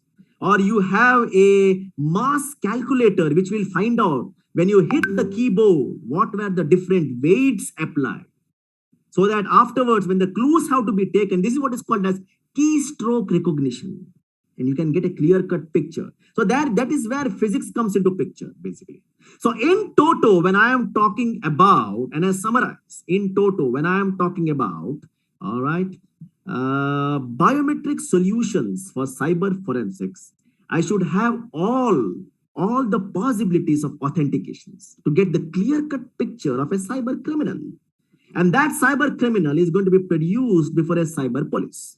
The methods will remain same. You can extrapolate all the features which I have shown. In short, with this, I summarize. If you have any questions, you can put to me. Now for 5 minutes, one of my student child, Ridan, will give a presentation for 2 or 3 minutes, which he presented in the Indo-Africa Symposium also, and we will summarize. Thank you, Lionel. Any questions? Yeah, we can limit the questions now because we are running out of time. Yeah. So Any questions can be put in the chat. Yeah.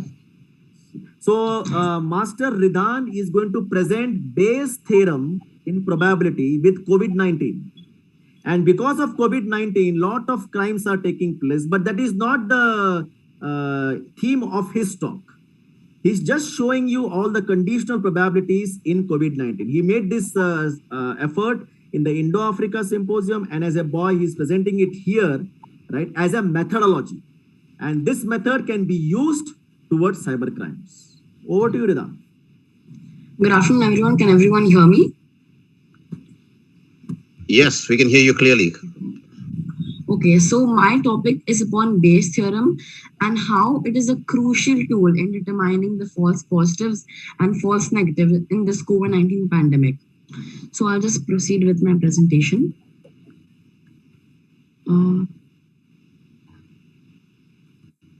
Can everyone see my screen? Yes, it'll come up soon. Okay, now we see it. Yeah, just a second.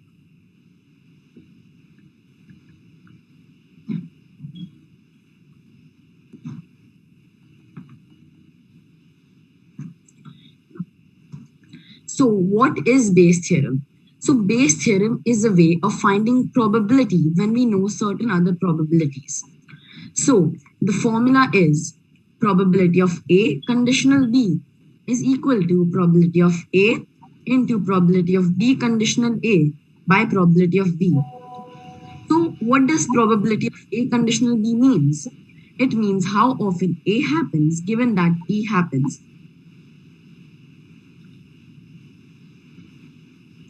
So let us take one example of Bayes' theorem. So Here the data we have is dangerous fires are rare, 1%, smoke is fairly common, 10%, and 90% of dangerous fires make smoke. So the probability here is, what is the probability of dangerous fire when there is smoke? So it will work out something like this. Probability of fire, conditional smoke, equals probability of fire into probability of smoke, conditional fire, divided by probability of smoke.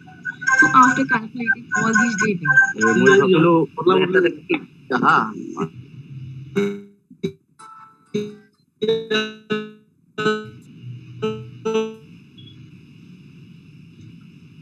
is someone trying to say something? Yeah, go ahead. Yes. So after calculating all this data, we get 9%, which means that the probability of dangerous fire when there is smoke is 9%. So what's the probability that one is actually infected if one tests positive for the virus? So the key to understand this is conditional probability. It is easy, and I used it to describe the sensitivity and specificity of the testing procedure. The sensitivity of the probability that you will test positive is conditional on the fact that you are indeed positive. This worked out to 98% in my example. Similarly, specificity was the probability that you will test negative conditional on the fact that you are negative. This came to 95%. There are two other scenarios as well. You may test positive, but actually you are negative, and you may test negative, but actually you are positive. Thus, we have to rule out false negatives and false positives. So let us assume that 10% of the people tested are actually infected. So this is called the pre-test rate of infection. Thus, if we test 1,000 people, 100 out of them are actually infected. Let's see how good a test with 98% sensitivity and 95% specificity is such in a scenario. Since the test has 98% sensitivity and 100 people are actually infected, this test will report 98 positive cases that are true and 2 positive cases will be reported as negative. Also, since the test has specificity of 95%, it will report 5% of 900 people who do not have the virus as positive. Thus, this test will report a total of 98 plus 45 is equal to 143 positive cases out of the 1,000 people. But only 98 of them actually have the infection. So it is 143 by 1,000, which is 14.3%. So 14.3% will be the positivity rate that is usually reported by the media. This is an important number. You can also express the same thing in a different way. The probability that someone is positive and tests positive is also equal to the probability that someone is positive, conditional on the fact that she tests positive multiplied by the probability that someone tests positive. So the math would work out something like this. Probability tests positive, conditional on being positive, into the probability the person is positive, which is equal to the probability that the person is positive, conditional on testing positive, into the probability that tests positive. From here, we can rearrange the equation. So it will be like something like this. Probability is positive, conditional on testing positive, will be equal to probability tests positive, conditional on being positive, into probability tests positive by the probability which is positive. And thus, plugging the numbers on the right-hand side, we can find out that one of the most important numbers for the pandemic. What is the probability that one is actually COVID positive if they test positive? We already know that on the right-hand side, we have probability tests positive, conditional on being positive is equal to 98%. Probability is positive is 10%. So the probability is positive. I calculated that 143 out of the 1,000 people will test positive. Positivity rate 14.3%. Thus, the probability is positive, conditional on testing positive, is 0.98 into 0.1 by 0.143, is equal to 68.5%. Similarly, we can assume a range of positivity rates, 20%, 50%, etc., to find out how many who tested positive were actually positive. So,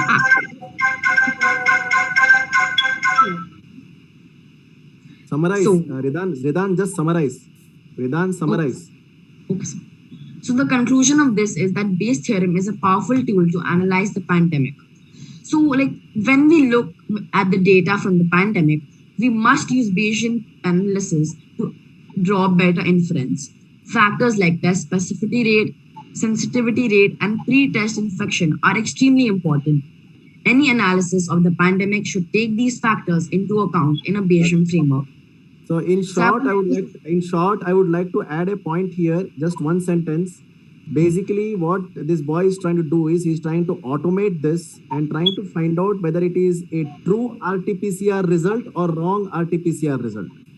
So here comes cybercrime into picture, because if it is a wrong RT-PCR, that is false positive or true positive, right? Anyone, if it is wrong, then it leads to complications. If at all COVID-19 is there, the test is telling wrong, then, and it could be anything. It was purposefully done or not purposefully done. So that is a basic idea, and we are automating it. We are doing it through a computer, basically, right? So with this, we logically conclude. Over to you, Lionel.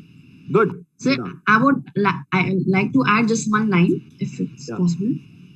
So given the diversity and the population density of India, I think that India has fairly done well in handling this COVID situation, because the population density of India is extremely high.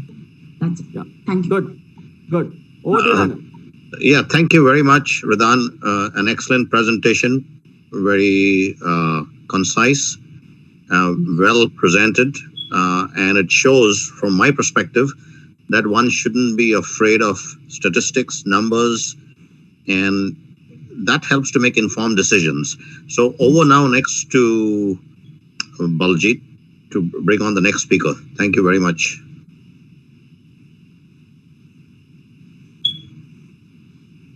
Thank you, Dr. Prabhu, for your enthusiastic, mind-blowing, and very rational presentation.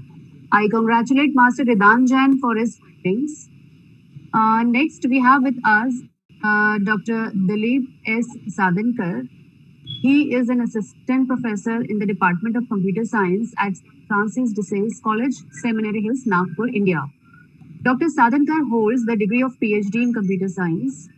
His areas of research include software engineering, image processing, sentiment analysis.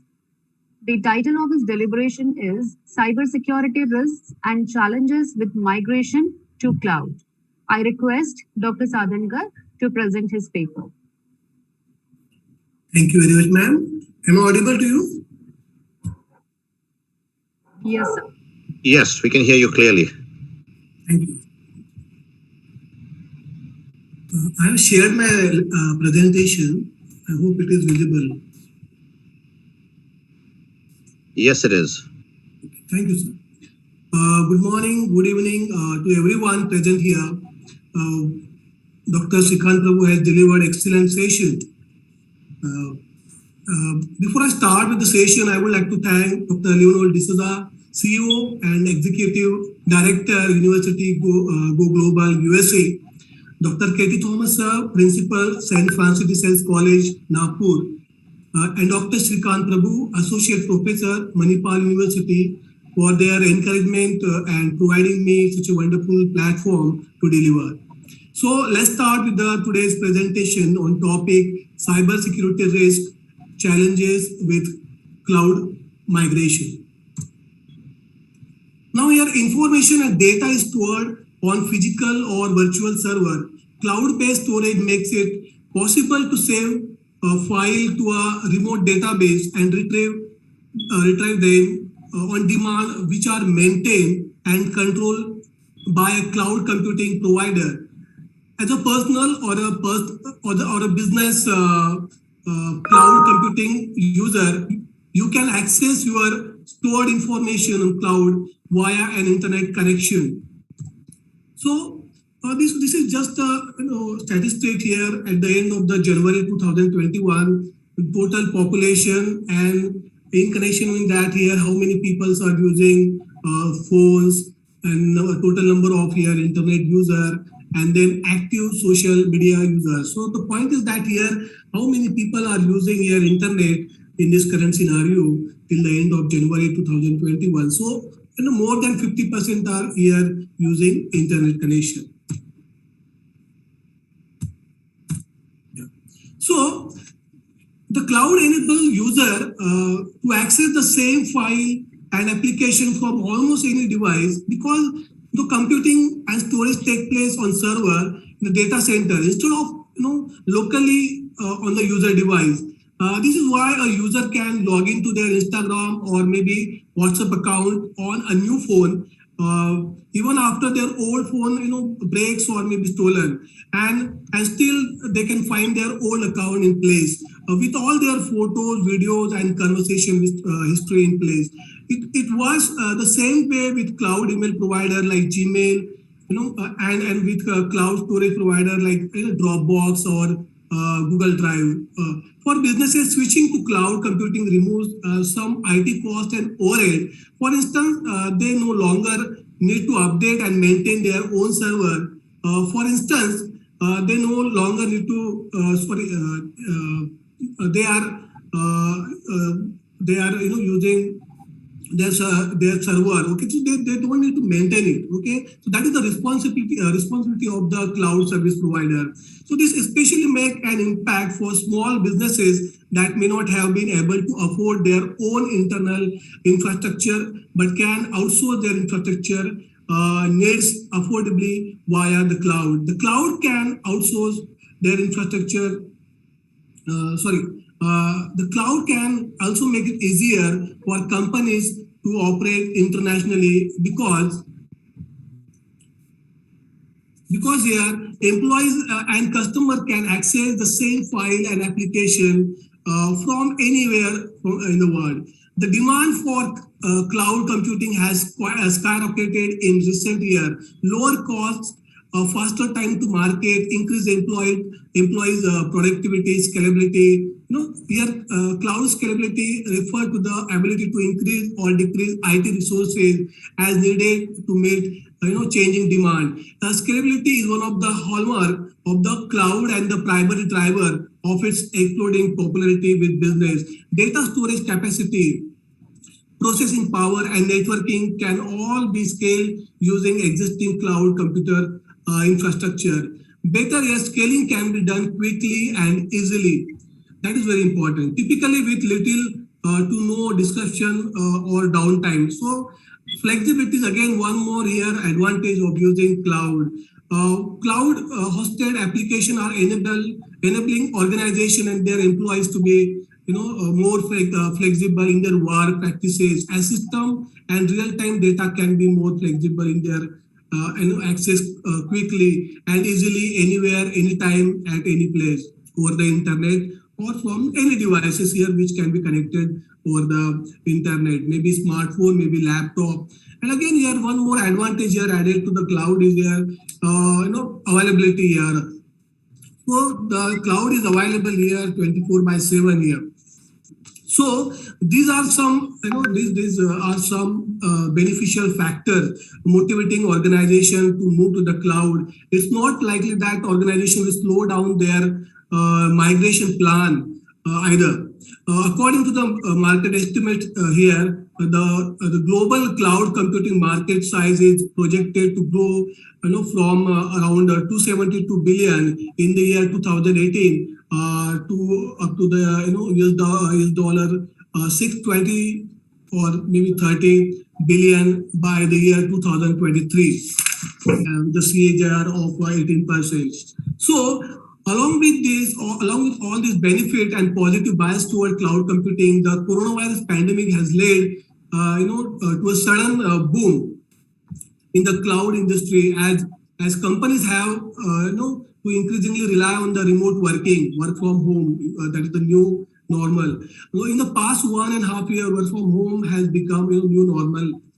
So the transition to the cloud has brought new security challenges. However, according to the International Data Corporation (IDC), around 30% of surveyed companies purchase 30% types of cloud services from 16 different vendors, in the year 2019-20 alone. So this makes this organization vulnerable to cyber attack. Cyber criminals are preying upon these entities by abusing, configuration error as well as vulnerabilities of within that application, whatever they are using, which often remain undetected by the organization due to the skill gap. Maybe they are with the worker. So here, this is the statistics here you can see on the screen.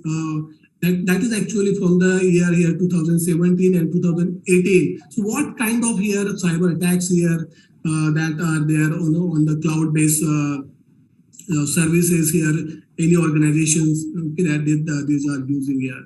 So malware, web-based attack, denial of service, malicious insider, phishing, malicious code attacks, stolen devices. So a lot of here, practices that is going on. Now here we'll see a few of them here. So cybersecurity threat that could affect cloud computing services. Now here one of the problem here is exploiting cloud applications here. So cloud application and services have revolutionized business productivity and efficiency by providing a robust and flexible environment in which to share and transfer data. Businesses are becoming more dependent on the cloud as the trend of adopting cloud apps is growing at an exponential rate. End users do not have a choice as a cloud app are being shipped to them as a default software in the hardware devices. For example, mobile devices are shipped with default cloud app. Additionally, enterprise cloud app are being used as a storage solution to host, manage, and share data. That being said, every technology is susceptible to abuse and exploitation. And cloud app are no exception here. Hacker and agent of maybe foreign nation are increasingly exploiting cloud app to perform nefarious operation that could potentially result in a significant financial losses and compliance related fines, in addition to loss of reputation to individual and enterprises. So apart from this here, one more issue is ransomware here. Ransomware is one of the biggest cyber threat confronting the cloud industry. Ransomware was deployed 3 times more than other type of malware in cloud computing.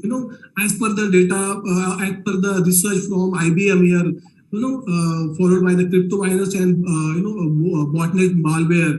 Now these ransomware target are more focused, such as WannaCry, one of the known attack here on the National Health Service Hospital in England, Scotland, corrupted more than 70,000 medical devices. So though generally ransomware asks to threaten to public victims' data unless a ransom is paid, still it can affect the large organization, and in some cases here it can affect nation too. So 75% of companies infected with ransomware running up-to-date endpoint protection. So here even they are carrying their protected endpoints here. Even in that case here they infected with ransomware. So ransomware cost businesses more than $75,000 billion per year. So that is a big number.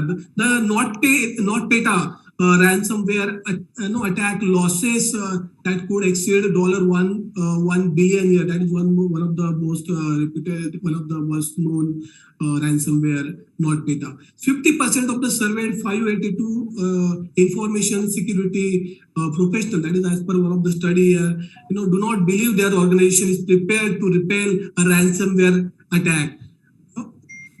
One more is data loss here. A survey revealed that the top cyber security challenges in cloud are data loss 64%, data privacy 62%, followed by accidental leakages of credential. Tied with compliance issues, companies are increasingly storing sensitive data in the cloud. Around 20% of file uploaded on a cloud-based file sharing services contain sensitive data. including intellectual property. That is as per the IBM study. As such, cyber criminals can give access to intellectual property and other personal file in the event of security breaches involving the cloud. Data loss is one of the cloud security risks that are hard to predict and even harder to handle. Data theft was the most common threat activity observed by IBM in breach cloud environment outside the malware deployment over the last year.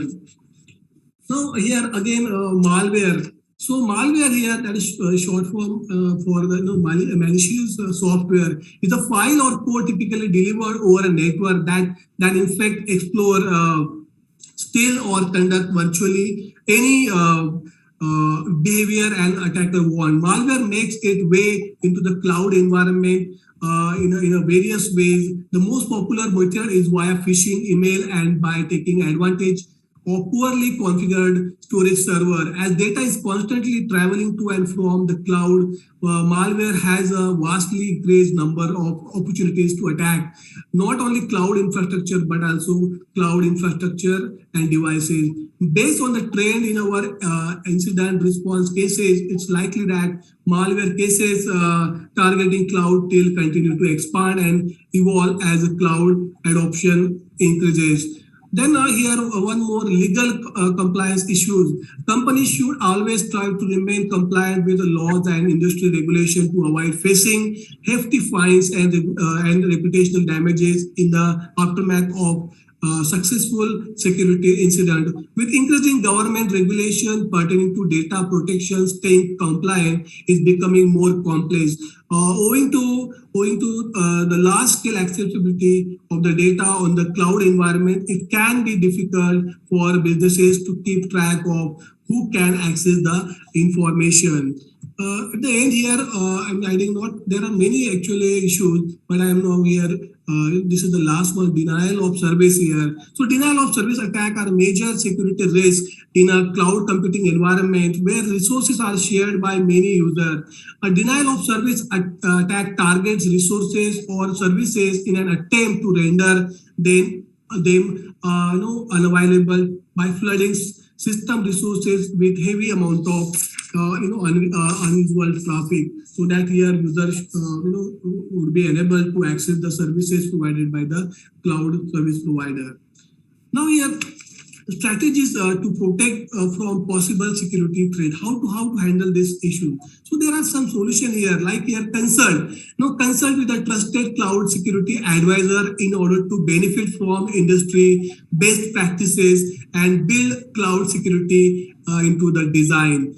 Then here consolidated threat prevention cloud tool. So use of it. There are thousands of third-party vendors providing cloud security solutions to complement and enhance those of the cloud vendor. Then here centralized visibility. Implement a cloud security solution that will also provide you with the broad visibility across your environment and leverage artificial intelligence and machine learning to allow you to take action on the threat that matters, if it is detected. Perform regular risk assessment exercises for every possible and impossible cloud security solution. Then educate your employees. For most organizations, there is an easy explanation for the security breach or threat. Uneducated employees. So by teaching your employees, by educating them your proper defense practices, you can minimize risk and prevent cloud security threats. Now again here, trust no one. Trust no one. So here adopt zero trust policy, that is security in everything that you do for network, maybe for people, maybe for devices, data, and whatever workloads. Then you are establish thorough cloud governance policies. So make sure you have the right cloud application governance process in place to ensure compliance with internal and external data privacy mandate. Train your information worker and enforce usage policies, conduct periodic health check and risk assessment, and stay alert to the ever-changing security landscape. So these are some strategies you can apply in your organization. Now here I'm coming to the conclusion part. Although cloud transition is posing new security challenges to the organization, so that are able to adopt a mature and streamlined governance model for the cloud can significantly enhance security, agility, and response capability. The organization should focus on the few of aspects that address security concern in a cloud environment. It may be promoting, collaborating, governance and culture for cloud and security operation. It may be develop a risk-based assessment for developing a roadmap for phasing cloud adoption. Then it may be adopt a strong access management tool and policies for access to cloud resources. It may be ensure right security tools in place across all cloud and on-premise resources, whatever organization is using, or here implementing effective security automation that is blessed with machine learning, or you can say artificial intelligence here. So here, using all that here, you can minimize the risk here associated with the cloud to certain extent. So that is all from my area. Thank you, sir. Well, thank you very much, Dr. Dilip. You have effectively and efficiently covered right from the heavens, or what's referred to as the cloud right now, down to ground earth on all the do's, don'ts, some of the caveats, some of the advice. I think a very effective presentation, and would like to thank you immensely for keeping the flag high of SFS College. So thank you once again. And if there are any questions that can be relayed to us in the chat, and we will in turn forward that on to Dr. Dilip. So do let us know if there are any questions. And meanwhile, I'll turn it over to Baljit.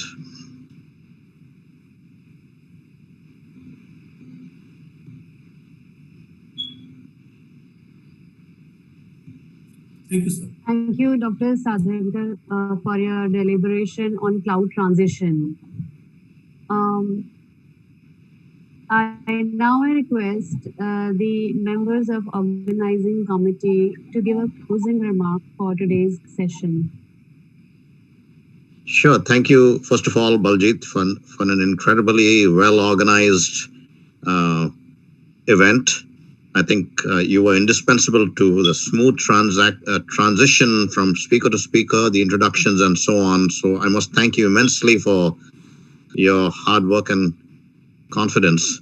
Dr. Shrikant, would you like to say something? Mr. Pradeep?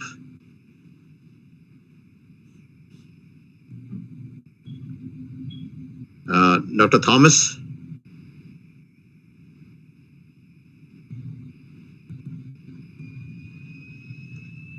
So let me just add a few words. First of all, once again, thank you, participants and audience. Dr. Shrikant, I see you there. So can you give us a few concluding thoughts? Good evening, all of you once again. So we had the second day presentations, excellent ones. The first two were technical. First being on general artificial intelligence, the second one being on malicious attacks, and third one was a nostalgia, which was on, I should say, in general, what cyber crimes take place and how it can inflict on the personal being of a person. Live examples were shown. I should say it was more than a nostalgia. So we had an amalgamation from technology to applications, which were shown in visuals. Beautiful. The next talk was by me. That was also technical, wherein I connected the first two and went into biometrics. And then the boy Ridan gave a talk on COVID-19, and I summed up saying that COVID-19 results can right. So how do we find out so that hospitals don't end up in trouble or the patients don't end up in trouble getting COVID-19? Once again, it could be a cybercrime data if it is recorded through a computer, which is usually done. And the last talk by Dilip, a lot of theoretical aspects discussed, nicely done, in short, very precise, very concise. So we have been colleagues for last so many years for various workshops also. We have coordinated. And with this, first day and second day, we sum up, coming to a close. And there was a clear-cut link from first to the second day, because on the first day we had discussion on IP addresses, MAC addresses, how they can vary, and various other kinds of examples. So on the first day, we spoke more about addresses of the system, source, destination, etc. And the second day, it was an amalgamation. I should say it was an amalgamation from technology to law, because the basic theme of the conference and workshop is technology and law. So we need to understand law also, we need to understand how these things are made. So with this, we will meet tomorrow. Over to you, Lana. Yes, thank you, Dr. Shrikant. Once again, distinguished ladies and gentlemen, presenters, students, friends, we are in safe hands with incredible talent like Ridan. The future of India is secure when we have people like that. We encourage young talent to come to the fore. Briefly, University Go Global wants to promote the intellectual wealth of the citizens of India and across the world. That's our goal. Please check in tomorrow. We have a very impressive program. We start the day with Dr. Puneet, or Advocate Puneet Bashin, who has provided important guidelines, information, advice, and even has been involved in the framing of laws related to computer science, artificial intelligence, cybercrime, and so forth. Advocate Puneet is an eminent lawyer from Thane in Maharashtra, close to Mumbai.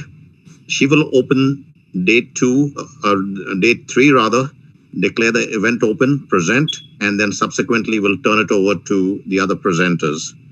So thank you once again. Have a very good evening or good night. And for us, it is a good day. It's mid-afternoon here. Thank you once again, and see you tomorrow. Thanks.